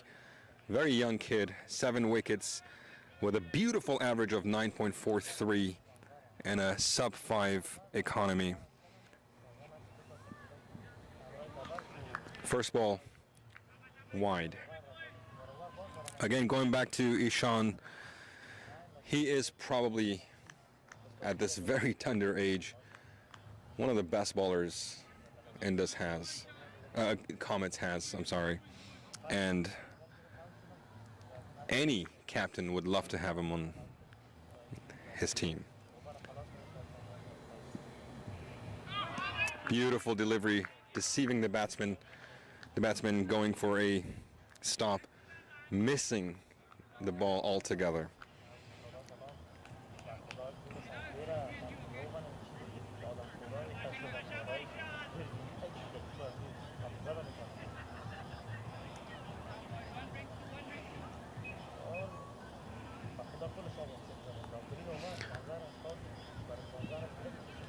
Oh, what a beautiful outswinger for Ishan, hitting the batsman in the arm. Hopefully he's fine. Ishan is the second most wicket taker in the league. Once again, very young kid, defying age altogether.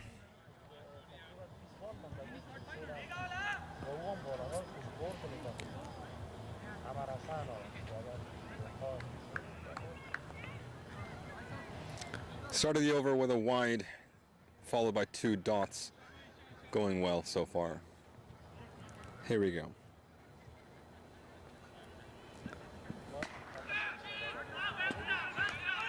Pretty good shot on the offside.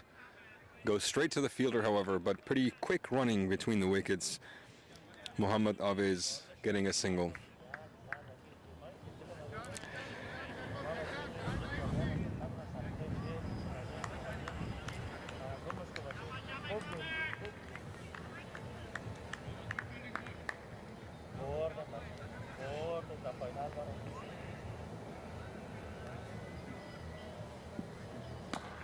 Another beautiful delivery, but the batsman strikes it in the long on direction for a single.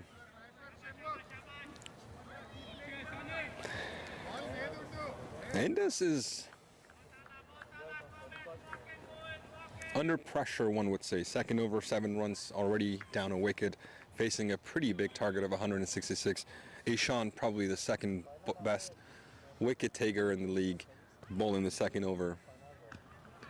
And another beautiful delivery, but beautiful running between the wickets. Mohammad Awais definitely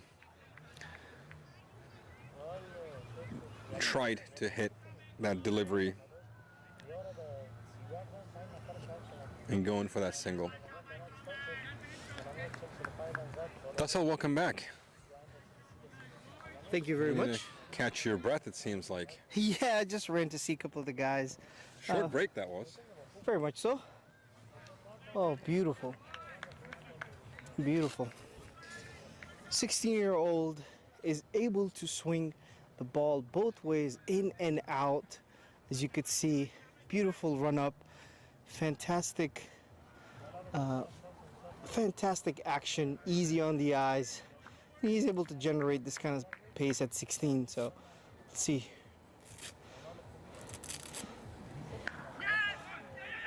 And being that he's a left-hander, that's a rare thing, and a lot of advantage as well. And the fact that he's able to actually swing the ball both ways is very deadly, I should say. Tasade Shan is 16, as you said, but he's the second most wicket taker in the entire league, with an amazing average of only 943 and economy sub 5. 55 dot balls. I mean, for someone who's only 16, like you said, that has to be an incredible achievement.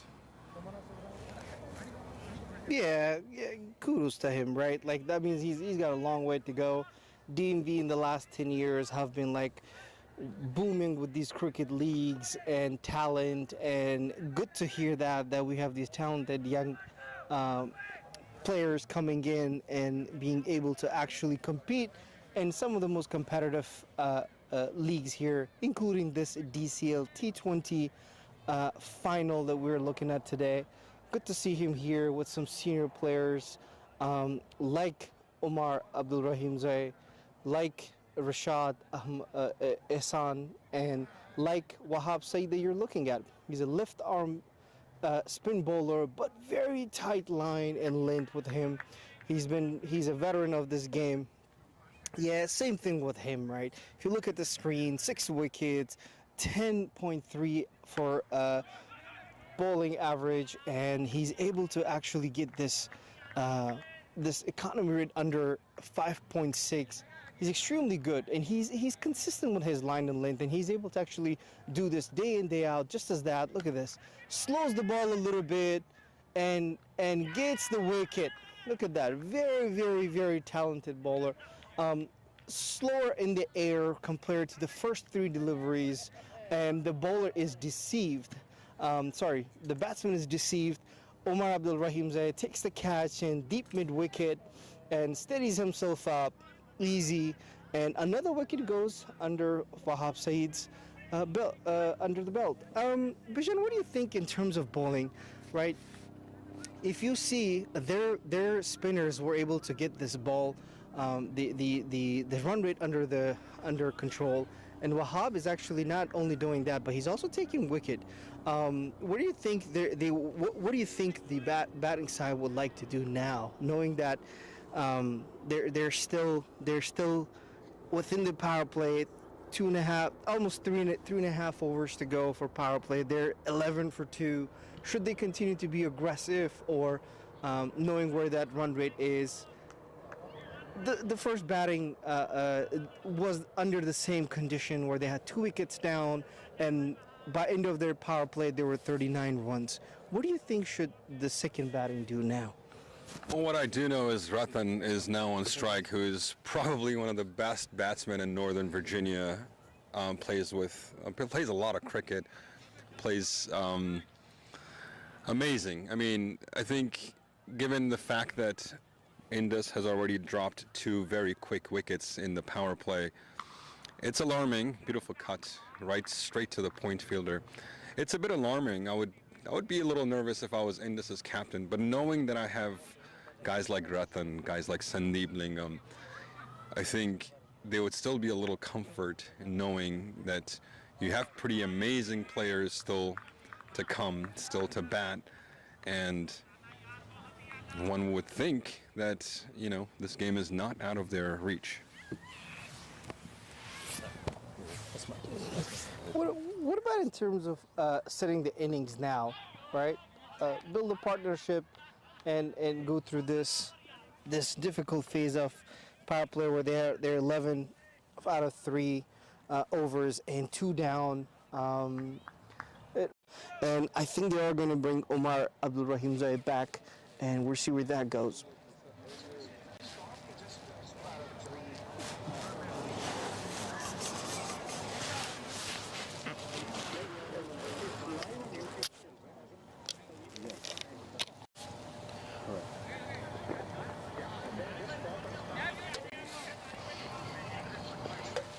Okay, no, that'll work.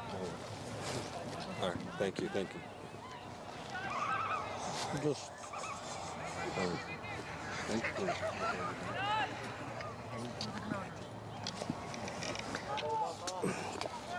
all right. Looks like Omar is back into the attack, and Ratan is facing.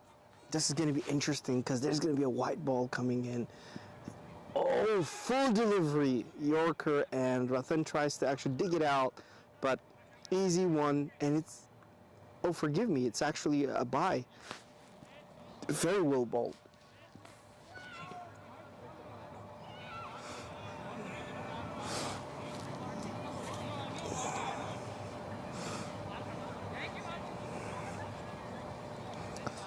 I think Vishal, while Ratan looks a little bit more confident and he's coming down the pitch and he's able to pick up the deliveries or at least loose deliveries, and for Vishal it has been a bit of hit or miss.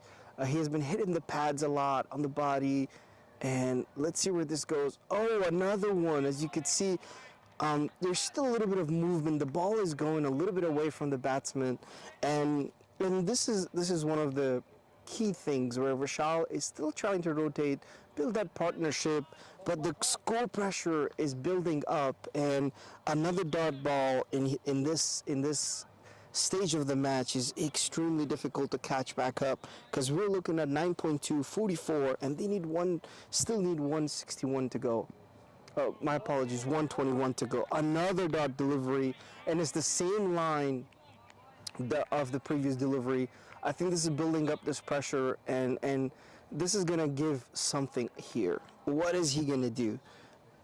I anticipate with his experience, Omar's experience, there's a high chance he's going to go ahead and throw it a little bit on the wickets and see if he can get the batsman to either for a release shot or most likely a wicket. And there's a release shot. It was pitched up and he hits it very well. Vishal hits it very well and does go straight up. Ismat comes off a long off and cuts it off and throws it back. It is for a single. And you could see the ball is hitting at his mark, and Ratan is facing now. And in the last 4 deliveries, there has been only 2 runs, and the current required rate is going up. This is a difficult situation. 10 overs to go, and they still need about 120.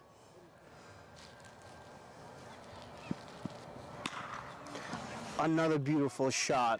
It goes a little. Omar goes a little bit for, and Ratan is able to put it away. Very well done. Beautiful shot. It was very difficult for the long off fielder to come in and cut that off. It was hit very, very hard, and it went very straight.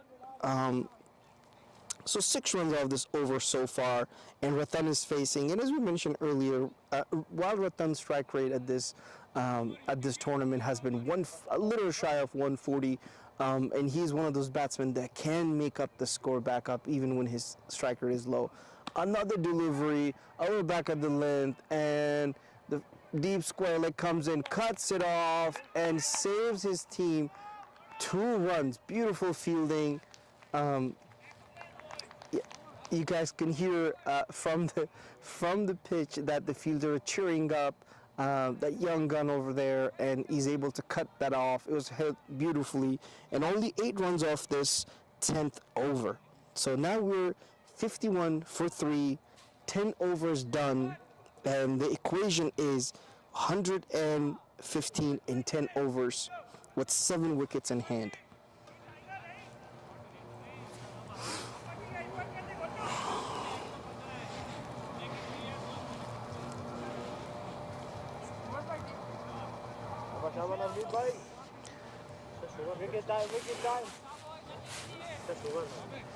Looks like Navneet is back into the account. Vishal is facing, and previous over before Omar's, Vishal was struggling with Navneet's bowling. Was getting hit in the pads, two in a row, and a couple of dots. All right, he comes in. Oh, beautiful. As you can see, he's able to move the ball away from the right-hander, and that's why he's brought up 2 right-handed batsmen. Navneet is a orthodox left-hand bowler, and you can see from the screen that he's able to actually move the ball. Oh, big heave again, and a miss. Big swing. I think Vishal is getting himself in a rut. I think the best thing to do is, while Ratan is able to actually hit the ball, just give him the strike. Rotate the strike, build that confidence, and then go for big shots. And beautiful. That was beautifully hit. That was a beautiful cover drive. All right. So we got 3 deliveries left. We still have 9.3, and the required run rate now is 113. Oh, beautiful. Navneet pitches it. Again, the bounce is a little bit high, and Ratan hits it straight over the bowler's head. Ismat runs in, cuts it off, and throws it back. Navneet is back on his mark, and Vishal is facing. Oh, another heave and another miss.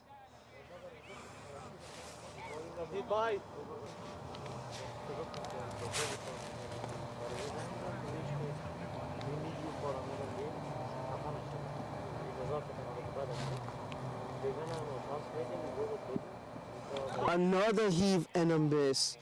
Navneet is moving the ball very, very well. He's able to actually spin the ball away from the right-hander, and the line and length is very good. Ismat comes into bowl. He's another young gun. He takes a very short run up, but he's able to generate good pace. He has really good line and length, and looks like he's going to be the one bowling.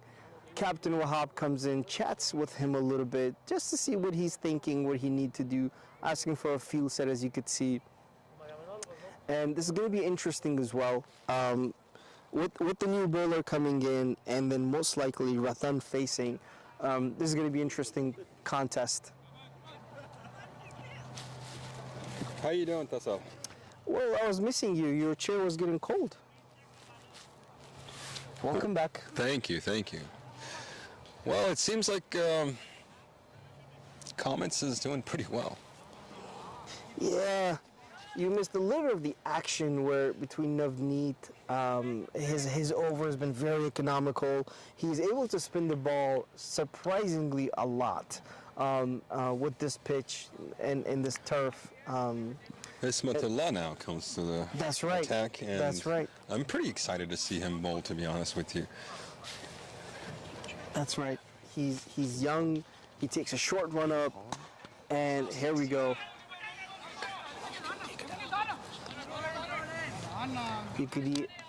Ehsan Rashad comes in from cow corner, cuts it off. Oh, a misfield. Oh. A misfield. And that was an easy one, but unfortunately the fielder threw it right, but looks like the keeper was a bit on that, missed it, and that created that opportunity. Ismatullah is a pretty good bowler himself. Economy 7.25, and the short format of cricket, T20, I would say that's pretty good. He's gotten 3 wickets in this league. Exceptional bowler.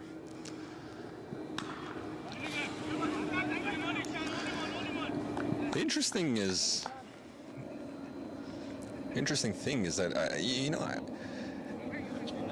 Pacers have this really amazing mentality, right? Because they're by nature folks who attack.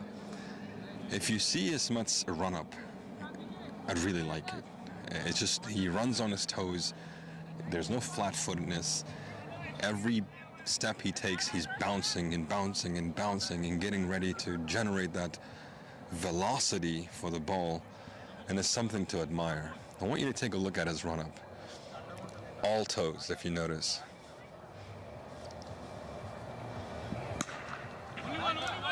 Yeah, beautiful run up at action, and the key here is right. Like he's able to do this very easily, very naturally. Every bowler has its own run up, and they're able to actually incorporate it in your body and your muscle, able to actually do this. And this kid has been bowling not only in T20s but T40s as well, and he can do 8 overs in the same very smooth action and very well bowled. Beautiful line, beautiful length, and he's able to do this day in, day out.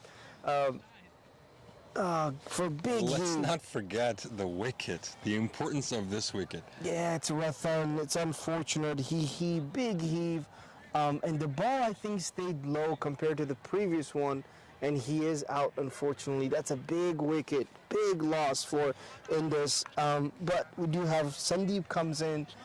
He's a big hitter, power generate. He can hit the big ball, and he can generate power from a very short jab. And this is going to be interesting as well because Ismat is going to be very consistent with his line and length as he goes, and you will see it through his gears. In comes Sandeep, potentially one of the best batsmen Nova or Northern Virginia has to offer. Didn't play much in this league. However, if you know anything about cricket in Northern Virginia, you know Sandeep. And he's a powerful, powerful hitter. And he's not one to mess around. Ratan's wicket was huge, though. I mean, I would say game-changing wicket by Ismat. What a beautiful time to take that. Oh! Big appeal by the captain himself and the wicket-keeper. But the bowler wasn't impressed.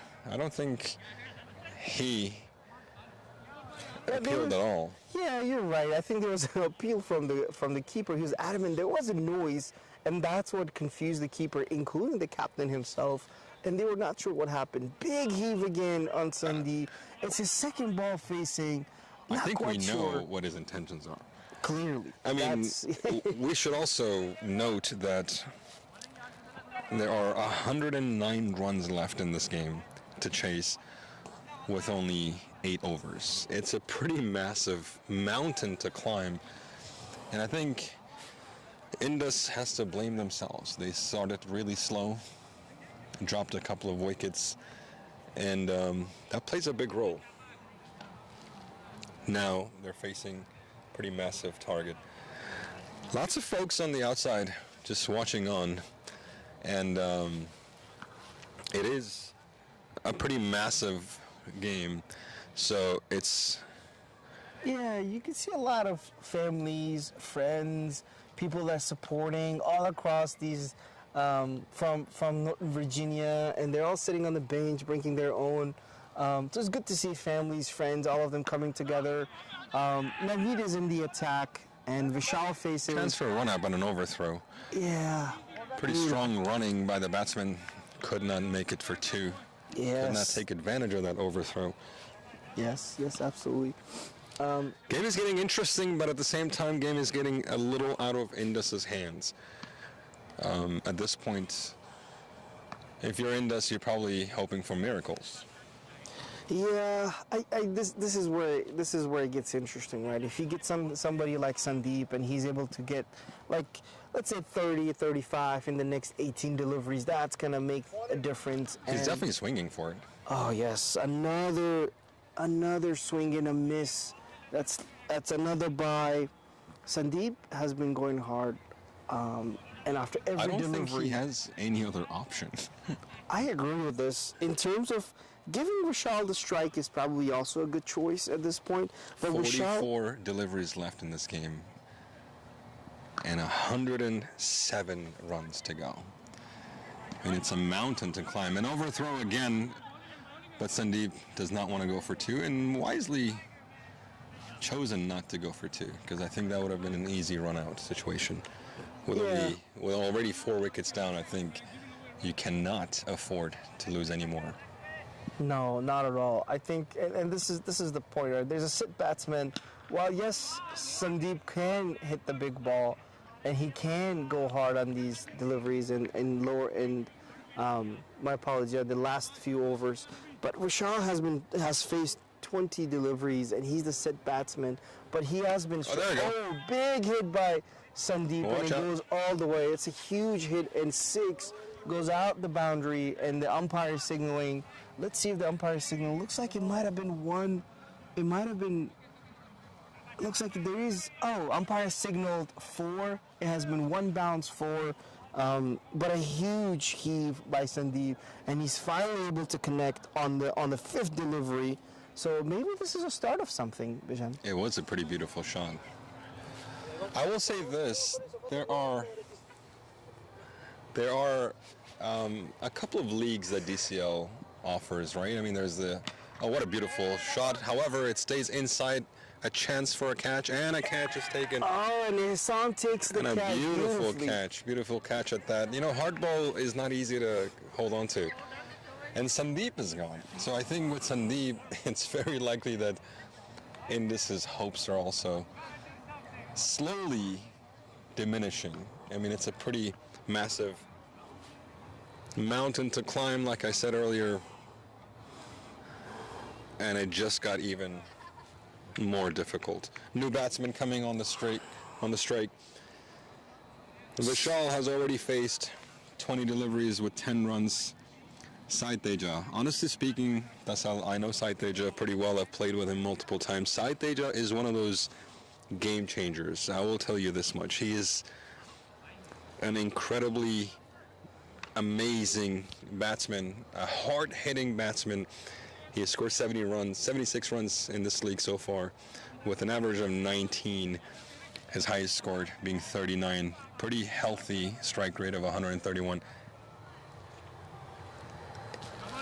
He is a pretty amazing, incredible batsman. Yeah, I think somebody that keeps the line and length very tight. Beautiful save by Navneet, and beautiful save by Navneet. He saves 2 runs for the team, and he ran very quickly, covered about 15 to 20 yards, and very well judged, and he was able to save a boundary for the team. And we mentioned this in the first inning, right, with Comets, that the fielding for Indus, for Indus, was pretty good. I mean, they were saving boundaries, they were diving, and I think, like I said, then I'll say it again, these are not small efforts. These are game-changing efforts. I wish we had it on camera, but the fielder dove for the ball, protected the boundary, saved 2 runs at the end. Very well, very well. And you can see this is going to be very interesting, as Ismat is one of the bowlers that he keeps a really tidy line and length, and he's able to consistently do it for batsmen that are trying to go hard. A mishit or even a little bit of small mistake could cost them their wicket at a time like this, as you mentioned. So 1 more wicket down, it's going to be extremely difficult. Right now, they do need to go hard, and it is looking pretty difficult for them to get where they need to be. They still need about 99 runs from 6.4, so that run rate is climbing very, very high. It's looking at like almost. Another delivery, and Sai Teja throws his bat at it. No foot movement, very difficult. Yeah, and I was just about to say that. I was pretty surprised to see there was absolutely no movement of the feet. Just standing still, just putting your bat at it. Yeah, and that's what.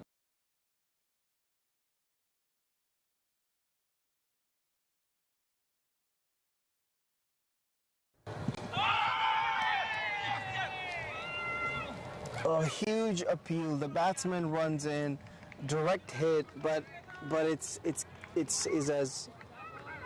It is not out. Isman comes back towards his bowling, and he's taking up his mark already. Square leg is setting up the wicket. The fields are back in their spot. They're cheerful for a moment. I think Vishal is one of the batsmen now that he's set. He has faced 22 deliveries. Maybe he can play an innings just like Junaid did, and Saiteja can play the hand what Andre Bryce did, and they can still get that in 99 runs. It's going to be very difficult, and let's see where that goes. Oh boy. Well, I'll tell you one thing, Tassal. They're not going to get there with singles and doubles. I mean, they really have to go for it. I mean, boundaries are musts. 6s and 4s are essential right now. Although the scorecard is moving, it's just not moving at the pace that it needs to. Agreed. 96 runs left in just 37 deliveries. We're talking nearly 15 and over. Yeah, that's a little over 18 runs and over, and that is not going to be very easy to get, especially with this type of bowling lineup. And yes, these 1 and 2s would have been extremely helpful during that power play, during when their wicket was down and they're building this partnership. But right now, this is looking a little more difficult and out of hand.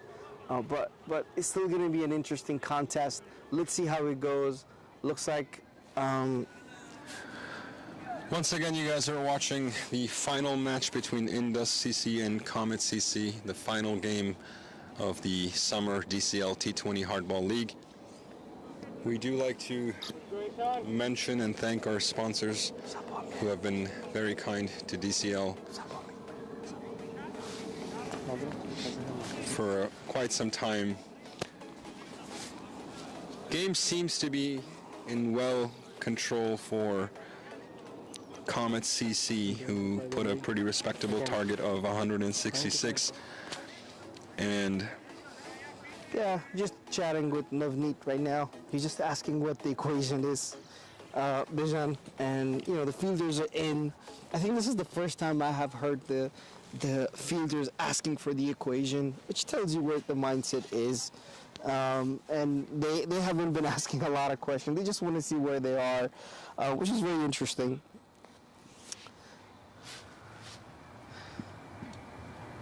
A beautiful delivery.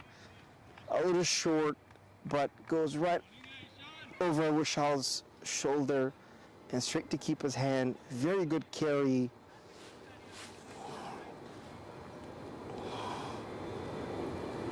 Bowling Ishan. So, looks like after Ismat's bowling, they brought Ishan back, and Navneet runs again, cuts it off, easy single.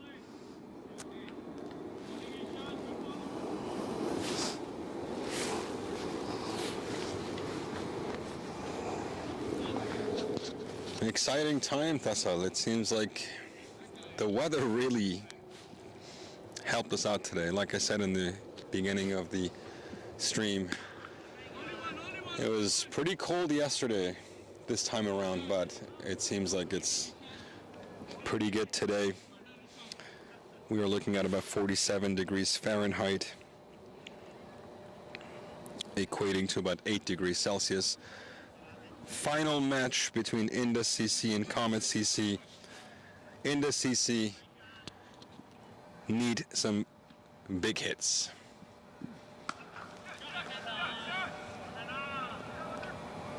And big hits are coming, but will they come again and again is the question.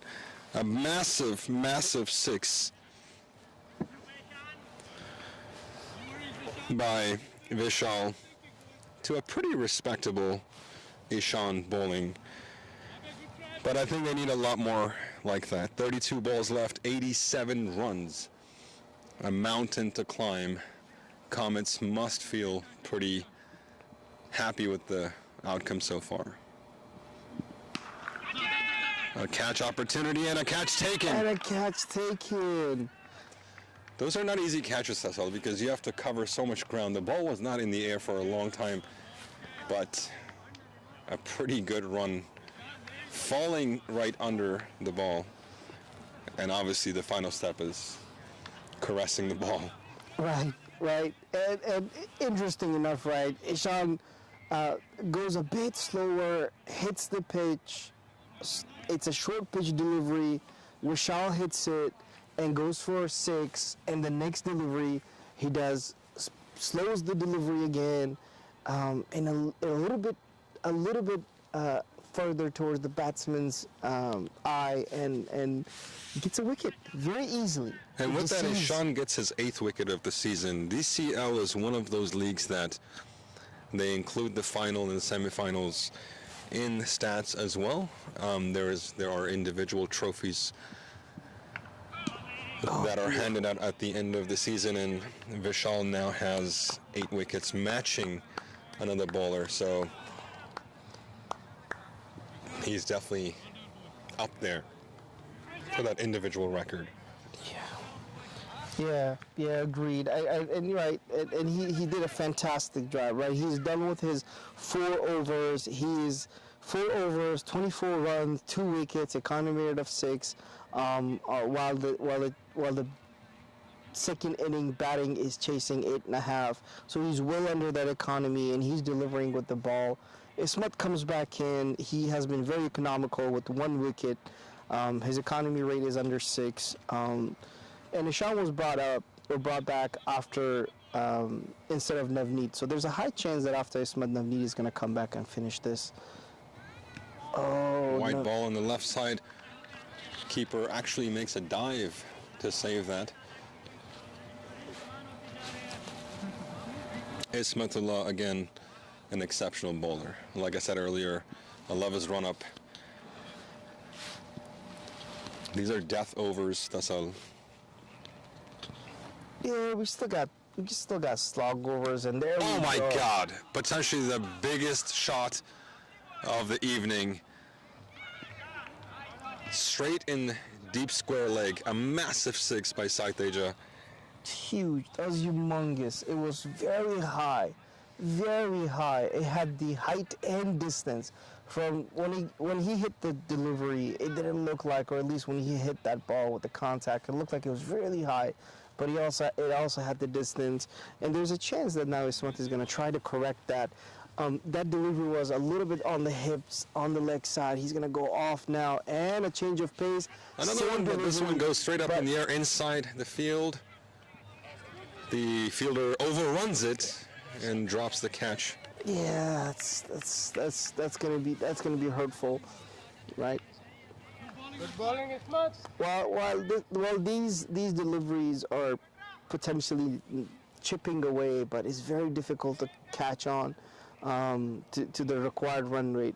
2 dots here would not make a difference, but let's see. Oh, he comes down the pitch, hits it, Saiteja, and let's see where we are now. Only 1 run. Very well placed, the fielder. This one was a much better delivery compared to the first 2. The first one was on the same area length, on the hips, a little bit towards leg side, and it was hit for a 6. The second one, same area, slower ball, and goes up, but the fielder runs it over, a dropped catch. The third one on the offside, and this one is right on the body, a little bit.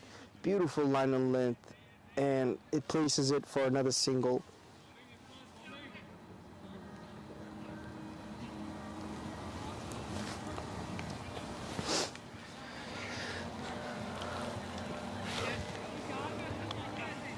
.76 runs left in just 26 deliveries. One would say this game is in the bag for Comets. Yeah, Another swing. Yes, wild swing by Saiteja, but as you said, Bijan, this is for pride now. I think it's very difficult to catch on. You need 76 runs needed in 4.1. It's gonna be it's all for pride for the remaining of this, and the closer they get, it's gonna look good for the next season. But as of right now, it's a little bit difficult to catch on. All right, Saiteja hits it, slices it, goes towards third man, and he catches it, dives and catches it. Very well judged, very well caught. Ismat gets his 2nd wicket, and the fielder is Faisal Haq. He runs from very, very far away, covers the ground, and third man catches it. Very well judged, very well caught. Sai Teja goes, and now it is 7 down, 90 runs, 15.5. My apologies. This is 7 down, 90 runs, and 16 overs. We're looking at Ismat gets his second on the very last ball, and now you're looking at 76 runs needed in 24 deliveries. It's going to be a very difficult one to get.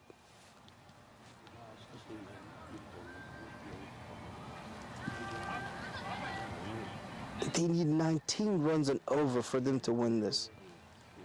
Very difficult.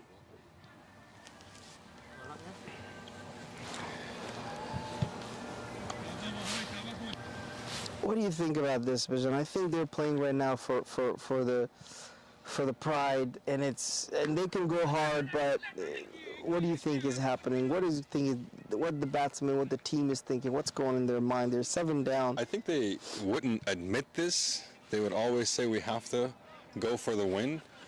But the truth is, you're not wrong. They're just playing for pride.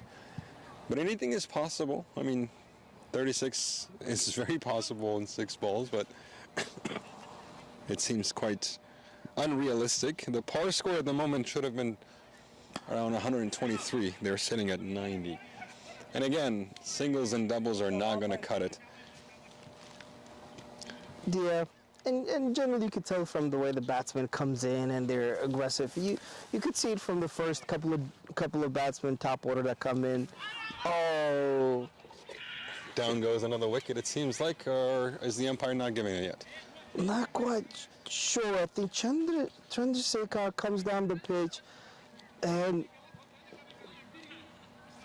yeah, it's not given. It's not out. It looks like the batsman made his crease, and the square leg umpire comes in, tries to set up the wicket again. And the keeper is helping. And captain is back for the 4th last over in bowling. He must feel pretty proud of the guys. Oh, beautiful delivery. I mean, it seemed like it went through the wickets, but I think it was over. Very right. Good observation. And it almost looked like that, but it was like about half an inch over the wicket, and the batsman completely missed it. And as you mentioned, Wahab has been doing oh, wow. Yeah. Change of pace, slower delivery. I mean, 7 wickets down, Tasal, I would assume that these are not the batsmen you want in this situation for Indus. No, you don't, and you're right on money with that, right? They need a little more aggressive. Deceiving delivery. What are you thinking if you're the Indus captain at the moment? You must be proud of your team having reached this final. I mean, it's not easy. You have to battle a lot of other teams to get here. Are you satisfied just by reaching a final? I mean, it is a pretty massive accomplishment. Or the immediate reaction is a bit of sadness that you're losing this final. I mean, maybe today you're sad, but tomorrow, the next day, next week, you must feel like you accomplished something reaching the final of a pretty massive league. Yeah, you should be proud, right? Like that's the key here. Like you should be proud of where you are with the team, and you are a runner-up nonetheless. And one game does not define the team itself, but being the runner-ups, and mistakes were made within that batting, but it is as you said, right? Like how do you think, what the captain is thinking, what the team is thinking? And I think they should be proud, right? Like they're in the finals, they beat up some of the other teams, and they're the top 2 teams competing for the trophy, and they are the runner-up. And one game is not gonna define them, and hopefully can come back stronger next season, and set up some gears within their batting, and they can come back and plug in some of those gaps. And I think they're a very strong and good team. They have variation in their bowling combinations. Same thing with their batting. The one thing that I didn't see was a click on their top order or middle order, and it was very difficult for them to get going.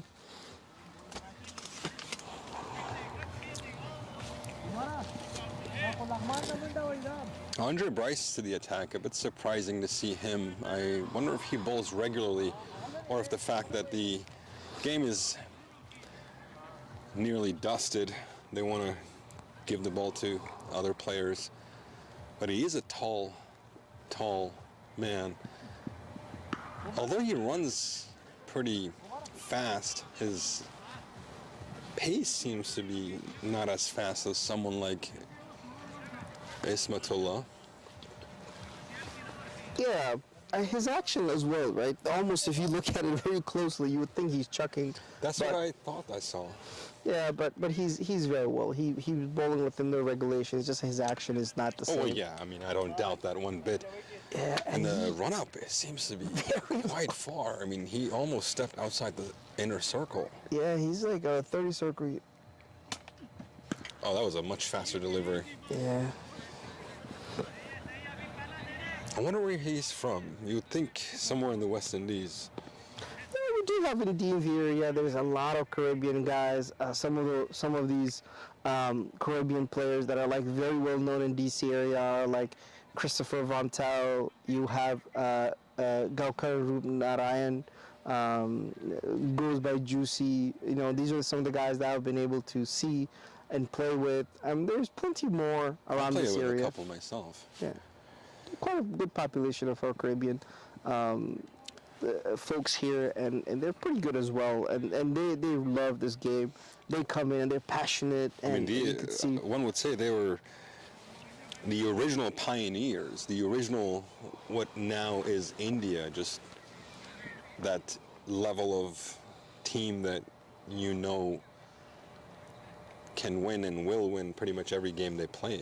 I mean, West Indies in the 70s and 80s were unbeatable. Yeah. Oh, beautiful shot.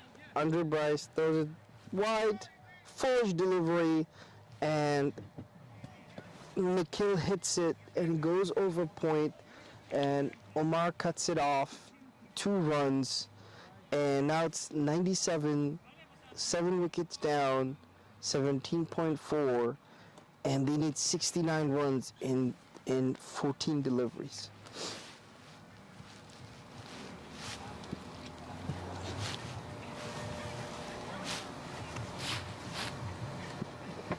Slower delivery. That's Took right. the words out of my mouth. And there's a potential run out, but fielder threw it at the wrong side.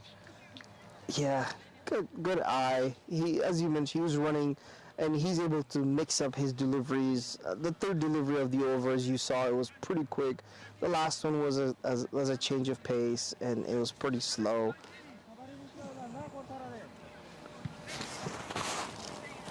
Last over.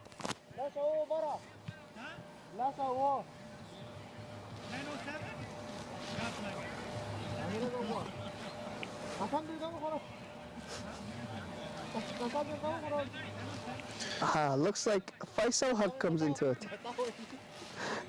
Looks like Faisal Haq is coming to the attack. He's a spinner. He's a part-time bowler. He does not bowl. Once again, you're watching the final game of the T20 FAIRFAX DCL Summer League between Comets CC and Indus CC, in which Comets CC batted first, put a pretty respectable target of 165. Indus CC, despite having some of the biggest names in cricket in Northern Virginia, were shut down early on, losing 2 wickets in the first couple of overs, sub 10 runs, and has been struggling since. Although one would say 101 runs on the board in the 19th over is respectable, but when you're chasing 166, something somewhere along the lines didn't work out. But a beautiful shot over the deep extra covers for a boundary, something we haven't seen by Indus for in quite some time. Right, they said beautiful shot. Faisal Haq throws it wide, a little bit short, and Indus Nikhil hits it and hits it very well.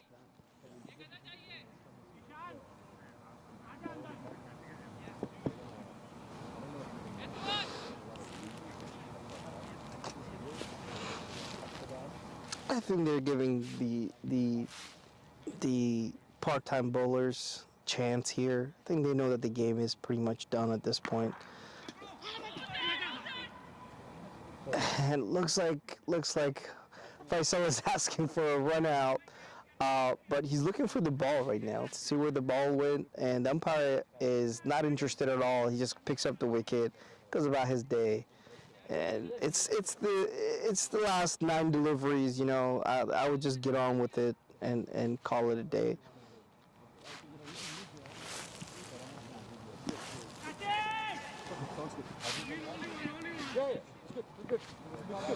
Yeah. Thank you. Good stuff. No, but it's good. At least you got. Okay, so started well. No, I mean, I've gone progress. It's another wide delivery, a little bit short, slaps it on the covers and goes for a single only. Yeah, I saw that. Yeah, I'm going to go home and watch it again.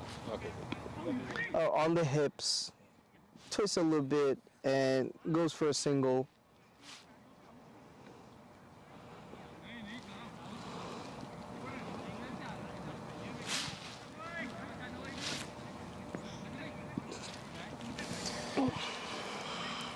Nineteenth over, 106 runs, 60 runs left in about 8 balls. I think mathematically, unless there's a couple of no balls, this game is over. Yeah, and I think as you mentioned earlier as well, and we went and talked about, I think after the 15th over, they were playing for the pride, and it was very difficult to catch on when you have 6 wickets down. New batsman comes in, you only have about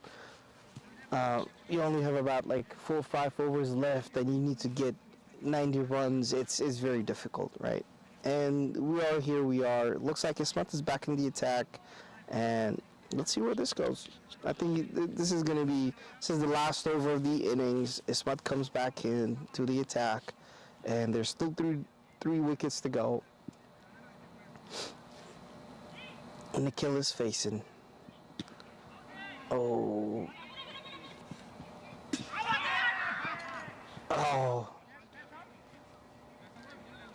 Direct hit, but the umpire is not interested.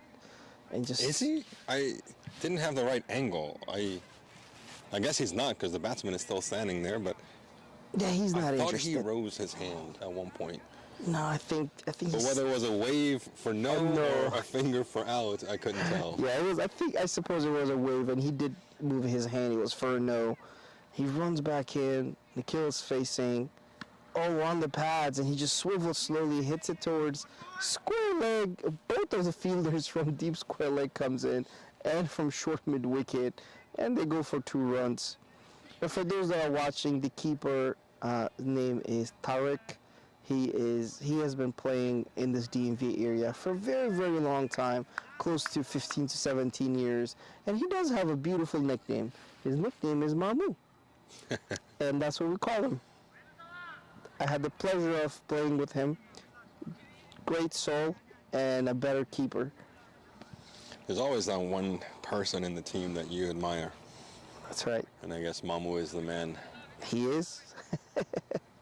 All right, we still got, as you come to the end of this innings, we got 3 deliveries to go. Ismat's running in, and Chandrasekhar comes in. Oh!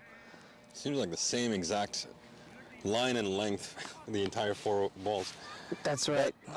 That's all. I just want to take a moment and mention this as the game is slowly coming down to the end, that Indus CC played an incredibly amazing tournament. Reaching this final by itself is a pretty big achievement. Scoring 110 is respectable as well. But at the end, I feel like Comets CC came in with a different intention, really led by 2 of their top 5 batsmen in Andre Bryce and Junaid Amin. And I think Junaid Amin, especially with the catch he took and the score he scored, is downright, flat out, unanimous man of the match. This game comes to an end. Comets CC victorious at the end. wins the trophy, wins the entire league, wins the final, and wins it in a pretty amazing fashion. Final scores: Comets CC 165 for 9 and 20 overs, and Indus CC 111 for 7. Congratulations to Comets CC for being this year's champion, and Tasal, thanks to you for showing up, doing this. We now have to move our equipment for the presentation of the beautiful trophies that Shiva has prepared for us. So we say goodbye to you for now. We will see you back shortly. Tasal, thank you. Thank you very much, and I'll see you guys at the ceremony.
umpires, Vijay Patel and Akshay, please join the presentation.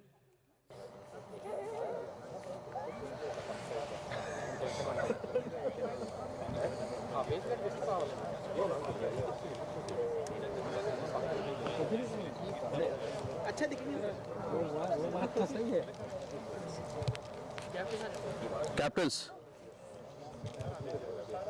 are we going to start it? How about the media? Ready to go? Ready to go?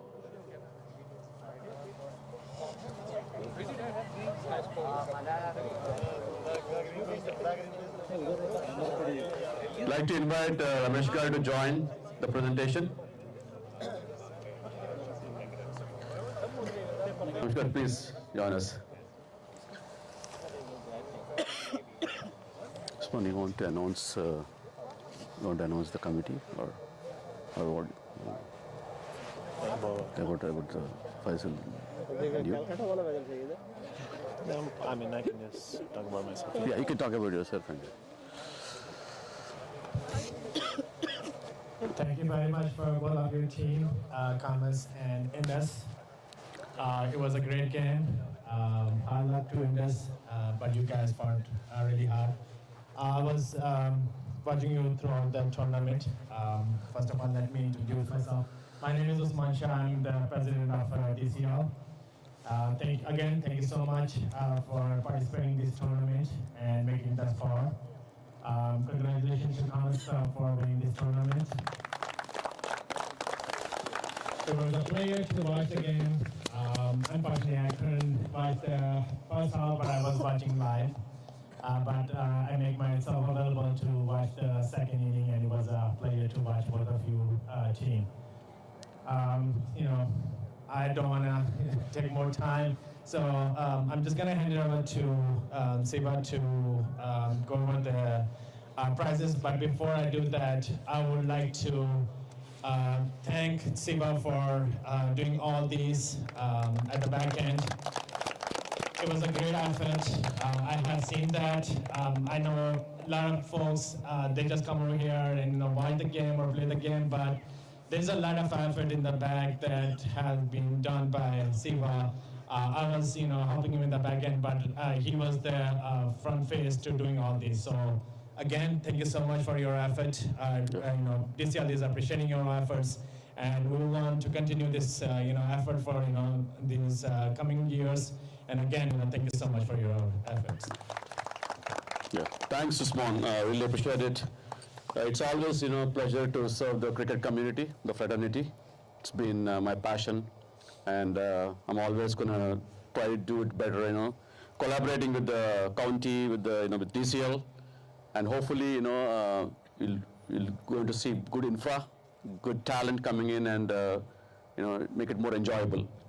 And I'd like to thank Mr. Faisal Khan for all the efforts, in getting us, the infra, and our umpiring team on the back end, helping us out with the good games. And we have a good team, so we can continue further and try to bring in, best cricket for you guys here. So with no further ado, the first segment, we're going to go with the individual awards. So the first category is going to go for the Best Bowler Award with a hat-trick for Ishan Varadala. I'd like to have Mr. Ramesh Garu to present the trophy. So Ishan, can you come to the front here, please? Into the middle, yeah. Ishan, come to the middle. Into the center, yeah. Yeah. So Ishan, great display in bowling from Comets with 9 wickets and a hat-trick. Congratulations, and keep it up.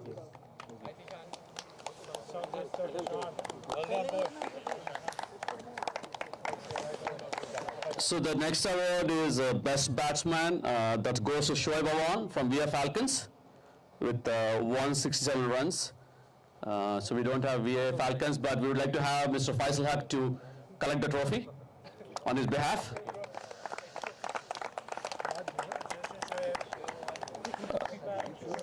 So the next award is the Best Fielder of the tournament. That goes to Taran Herman from 3B Hurricanes I'd like to have Wahab come and collect the trophy on his behalf.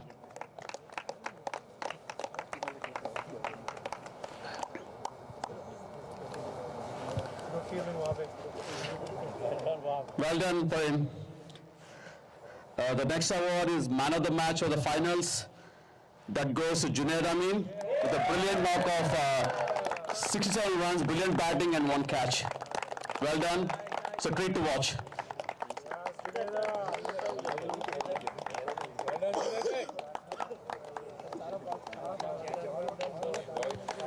So the last individual award is MVP of the tournament goes to Shoaib Awan with 167 runs and 9 wickets and 6 catches. We would like to have Mr. Faisal to collect the trophy on his behalf. Anyone? Okay, thank you.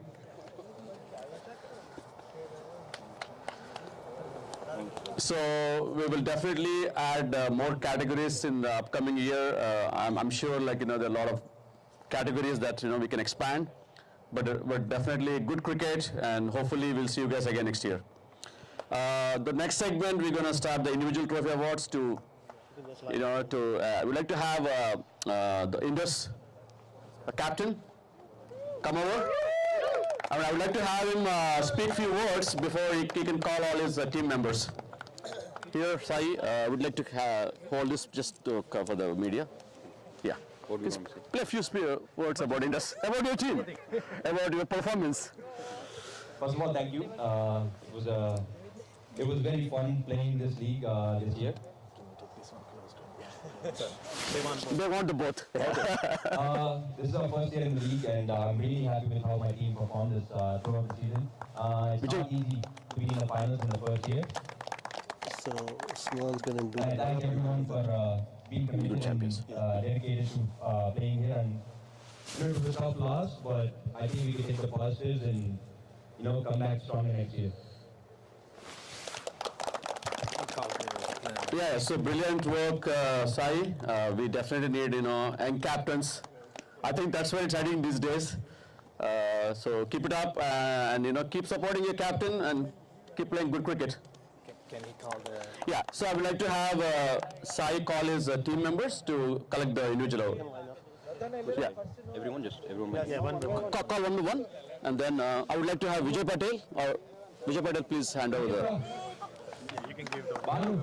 Vijay bhai, sort of friend, aage jaiye, so you can cover, get that.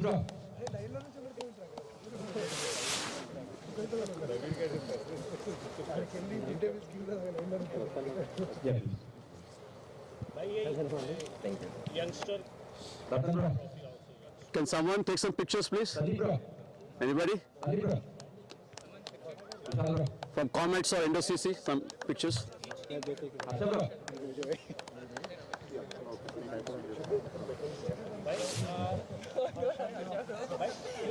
They get the award also. Just have a go get the trophy. Because फालतू तो बच्चों को भी देता ना Kids. Actually, I should have brought some medals for this time. Yeah. Call the kids also, the cricketers, because they play cricket as well. जब खत्म हो जाएगा ना कि टीम के तो फिर Champions is Sharma. Oh! चलो swap You need to swap it. Champions trophy. So which ones are the real ones? That's what I'm up. we'll take that. Opposite. We'll swap it. Okay, there's a... other trophy. It's okay, we'll swap it. Swap it. अभी correct कर लो बाद में. Opposite. Swap कर लेना. My bad. Sorry for miscommunication. Yeah. Commercial break. May not return, yeah. Call them again from the beginning. No, that's fine. You can continue from... Okay. Who has taken? Yeah, so now continue from here. Sai, come that side, maybe. Come on. Yeah, continue from that side. Come on, let's go. Over there. From here, yeah. There's maybe one extra in right up here. 13, 14, 15. 15, yeah. Okay. Akshay, you come here. Okay. Yeah, you give it this one. Oh, okay. Yeah, so, yeah. Yeah, they have. Let's go. So, Players. yeah, hand over the trophies to the players. To players, to the players. Right here. They will be there. Trophies do we have enough? They have 11 plus 3 kids. Yeah. That's why. Second time, They should have put it back. Oh, okay. No, don't put it back. Okay. What happens? No, we want you guys to give the trophies. Yeah, so that's okay. They understand wisely. Like they want Sai, lady cricketers ఉన్నారు కదా వాళ్ళు కూడా పిలిచి give them a trophy. ఉండే అంటారా 15 ఉన్నాయి కదా players ఎంత ఉన్నారు more than 15 14 13 ఉన్నట్టు 13 यार इधर फैसल सबको लाइन अप करवा दो because time is short. 20 minutes में लाइट चले जाएगी. Hey Siri, come give me my Actually, this trophy. one is do it Come give me my trophy. kids come on Come. Run. yeah, make it fair. Cut the line. Come. Run. Yeah. one second kids Okay. Come give me my trophy. I want to take the trophy. Give him trophy. Yeah, present the trophy, yeah. Now present that trophy. Couple of pictures. Samiksha take the trophy as well thank you Siri wait give it to me as well We have four more. One more. So Sai, I'll take those two. You can collect. You can. so give me a trophy Yeah. Yes, take the picture. Faisal line up करवा दो सबको time कम है. Sai, take two. Sai, you have 3 more. You can collect those 3. Yes, collect all those. Okay. We'd like to have Comets captain come over and hand over the individual trophies. I mean, collect the trophies, and Akshay would like to. Yeah. Wow. If you want, you can use them. अभी नहीं बाद में. No. पहले 3 trophy ले लो. Call the players. Line on. Let's call the players name please. Call the players first. Yeah. सब आ जाओ. Because we don't know the name. Yeah, you don't need to call them. Come automatically, just line up. Yeah. You don't need to call them. You don't need to call them. Yeah. You don't need to call them. किसी और का दे दो ना. Camera किसी और का भी ले. Okay. तो बच्चा लेना है ना. Guys, just line up. Next.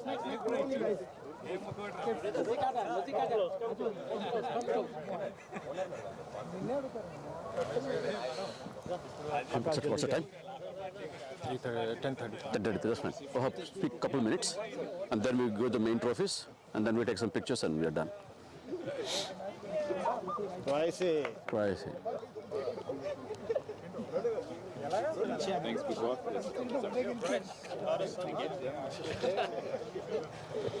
He's in the West Indies. Shabash.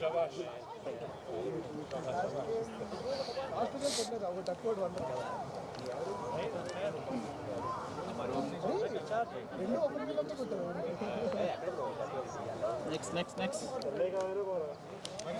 12th man, best 12th man.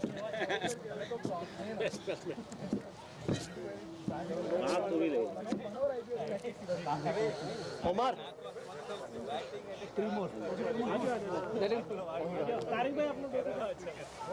For the kids. Yeah. Omar. Akash. Omar. Akshay. The last one. Omar. One more left. I'll get the last one. Okay, well done, sir. Wahab, I would like to have speak few words. जब ले लेगा अभी नहीं. बड़ी trophy से पहले बड़ी trophy से पहले इसको अभी रनर अप दे दो. हाँ, दे दो.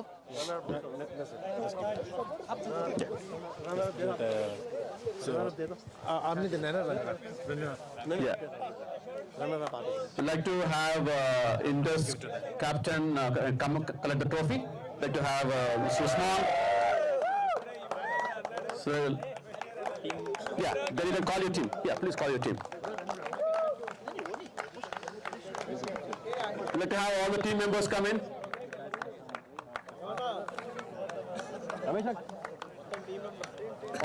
Or sorry, you can take it there or take a picture. That's fine. It's up to you.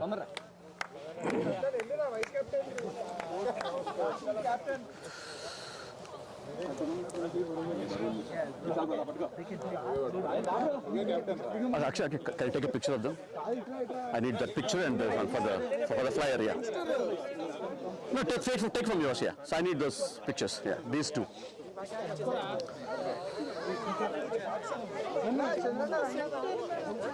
Yeah, got it. All right, guys. All right, guys. तो सीधे बाद में होते हैं वो करते रहते हैं अपने खर्चे पर बाद में जब you finish the presentation and then they do it whatever they want to do.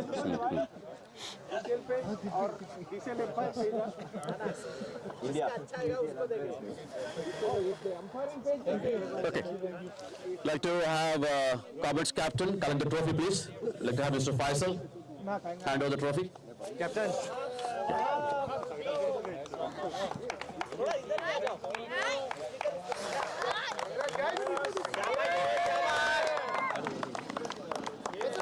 Come in the center now. पीछे दिख रहा है. Champions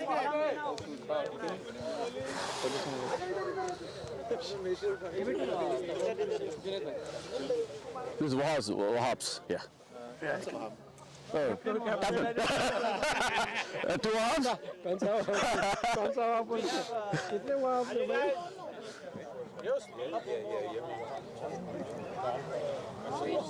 Perfect. Shabai guys, Shabai team, come.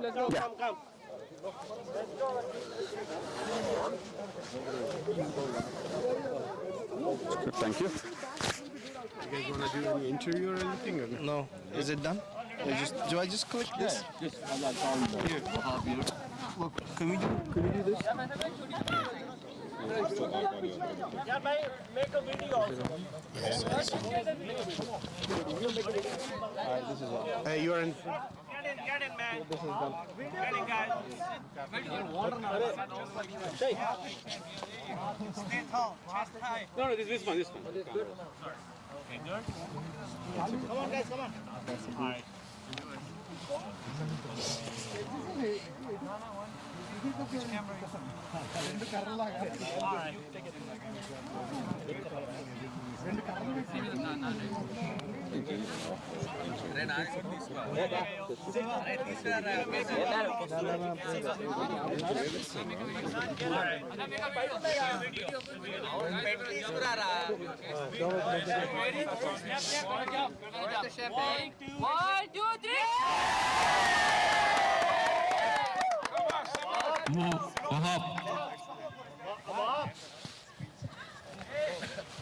You're going to get the microphone. You got it? Huh? Thank you. No, well, welcome here.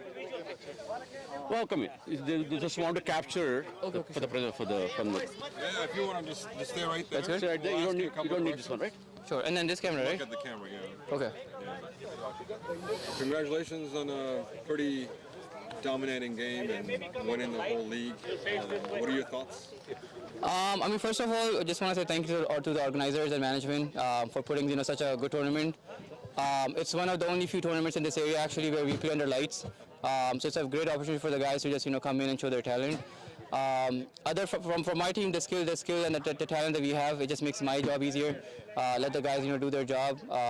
The big thing is just have a defined role for everyone and let them stick to it and then back them up. Yeah, how satisfied were you with the fact that you lost 2 very quick wickets, but at the same time Bryce and Junaid held the ground and made a pretty good partnership, and Junaid ended up being the man of the match? I think the key thing is not to not to panic, even if you lose early wickets or if you are under pressure. Goal is to just keep things simple and back the boys up. We knew we had the depth of the batting. So even if we had lost a couple of more wickets, we knew we could push through. The goal was to bat through 20 overs. Par score here is 150, so we definitely wanted to get there, and good thing we got above that. So I think we were pretty good at the end of first innings. Yeah, I think last question, what was your mentality going into the second innings defending 166 target? Just as I said, I felt we were above par, 15 runs at least. So the goal was simple, just to keep the pressure on, keep the basics on. Don't have to go for the wickets, just keep the dot balls pressure on. let them find a way out to tackle our bowling. We have pretty strong bowling unit. Some of these guys play around the country or around the area. So I knew that we had the bowling to actually back the score up. Perfect. Congratulations again. Congratulations. Thanks so much. Janae. Man of the match. Janae, you'll just be looking straight at that camera. All right. Janae, first of all, your team batted first and decided to send a couple of batsmen. You guys lost a couple of really quick wickets, but you and Bryce made a pretty big partnership. You yourself scored 69 runs and played a pretty crucial role, ended up being the man of the match. How do you feel?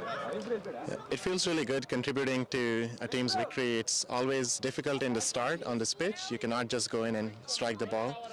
So I struggled in the beginning, took my time, and the shots eventually came. How does it feel before the game? I mean, playing a pretty massive finals, the entire season's efforts are going into it. As a top-tier batsman like yourself, is there a planning that you have to do the night before? Is there a strategy that you go in with? Yeah, definitely. It's a lot of mental thinking that I do. We always start from zero. It doesn't matter what we did in the semis or before. We always start from zero, and in the final, you always have to think in a blank state. Especially when you're heading into bat, you just keep your mind really, really clear and play each ball as it comes. So it's just try to keep things really simple and not think about any past achievements that I might have done. Excellent. Once again, congratulations on winning the game, but also being the man of the match for this game. Yeah, thanks a lot. Great. Great work. Oh, we'll take the mic. Yeah, go ahead, please. It was good. I'll be. Take a step back. Good. Yeah. First of all, congratulations on a pretty amazing season. Reaching the finals itself is a pretty big achievement. It didn't work out today in the finals itself, but the boys really played their hearts out. 166 target is not easy to achieve, but you guys did your best. How do you feel about the boys' effort? How do you feel about the game? It was a tough loss, but I think throughout the season our boys did really well. They gave it their best, and I'm really happy with how they performed. Today just was, I think it's a bad day. Hindsight, everything looks, we think there's a couple of calls there and there, but hindsight, everything looks that way, and I think I personally should have made better choices maybe, but I think I'm happy with how we did this season, especially being our first season in DCL. I mean, you said it right there, being the first season and then being a finalist, runners-up, getting the second place trophy. It's a pretty big accomplishment. What's next for Indus CC? I mean, looks like it's going to be the end of the season. Maybe a VPL T10 next, but it was a really good season for us. We won 2 championships and we had 1 runner-up, and I think as an Indus family, we're really happy with how we did this season. Congratulations once again, being second in the final, runner-up. You're still walking away with the trophy, so you must be pretty proud. Once again, congratulations. Thank you, thank you. Next is the Indus owner. And I would like to ask our club president and owner for putting up a team here and giving us the opportunity to play here. Rameshak.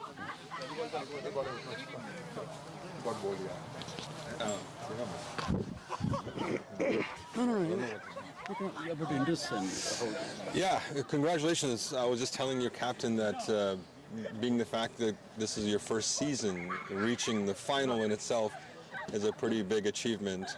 You're still walking away with a trophy. Mind you, it's runners-up trophy, but the boys played an incredibly amazing season, and then reaching the final, getting unlucky in the final. How do you feel as the founding father of Indus CC? First of all, thanks to the DCL management, Faisal, Usman, and then Shiva. I mean, they do an amazing job. Providing the opportunity is also very important at this point, right? So, yeah, being part of Indus CC, yeah, it's been a great journey for us this year, especially. This is our 3rd trophy this fall. We won 2 championships, as Sai was saying, right? I mean, yeah, I'm very happy the way they've been playing cricket. The entire fall season. I mean, I can only see the better going forward. So, I mean, I would say, as you said, right, it's a great start for us. I mean, it's a dream start, I would say, rather than a great start. Yeah. Yeah, it's only going to be more difficult, right? You won three trophies, like you said, in fall. So the expectations are pretty high. Yeah. Good luck in the future. You look like you have an amazing squad, and I'm sure there will be more and more trophies in the future. Yeah. Thank you. Again, the credit goes to the team. I'm just the guy behind the scenes, but the whole credit goes to the team, Manu and the team. Yeah, thank you. Excellent. Thank you. Thanks. So next one would be Faisal Khan. Okay. Faisal Khan from the contest. Okay. Huh? Nothing. Thank you, Ji. Thank you so much. So, please. Hello.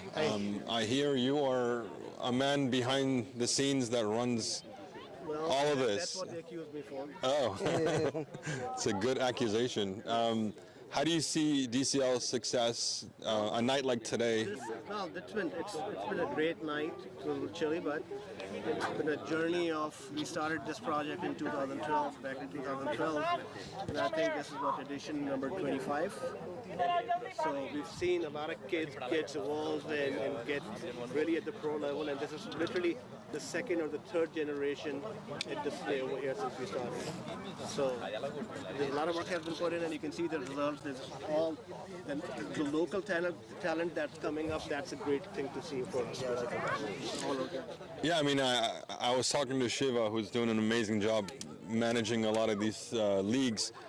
This league is, one of those leagues that I think it's going to get even bigger, given the fact that it's one of the very few leagues that have games this late in the night under the lights, pretty decent locations. So do you see this league getting bigger and bigger in the future? Yes, so we have an amazing operations team, and some guys doing really great job, Siva and Usman and some other folks. They put a lot of effort in this, and it shows. And as far as the growth is concerned, I think we are on an upward trajectory in this, and it's going. The skill set required over here to survive is pretty high. You can see the infrastructure that we have built over here. You got to be at the top of your game to survive over here. So that sometimes gets a little testy and challenging for players. But once you get used to the environment and get used to playing over here, and we have tremendous growth going on, and we have very promising future. Well, thank you for your time, and excellent league, excellent season. I'm sure you'll do great next season as well. Thank you. Thanks. I'll take the mic. That should wrap it up for us. Oh, I'm sorry. Hold on one second. Yes. I manage. Okay. I don't know. We have Faisal. Haq, Comets CC manager.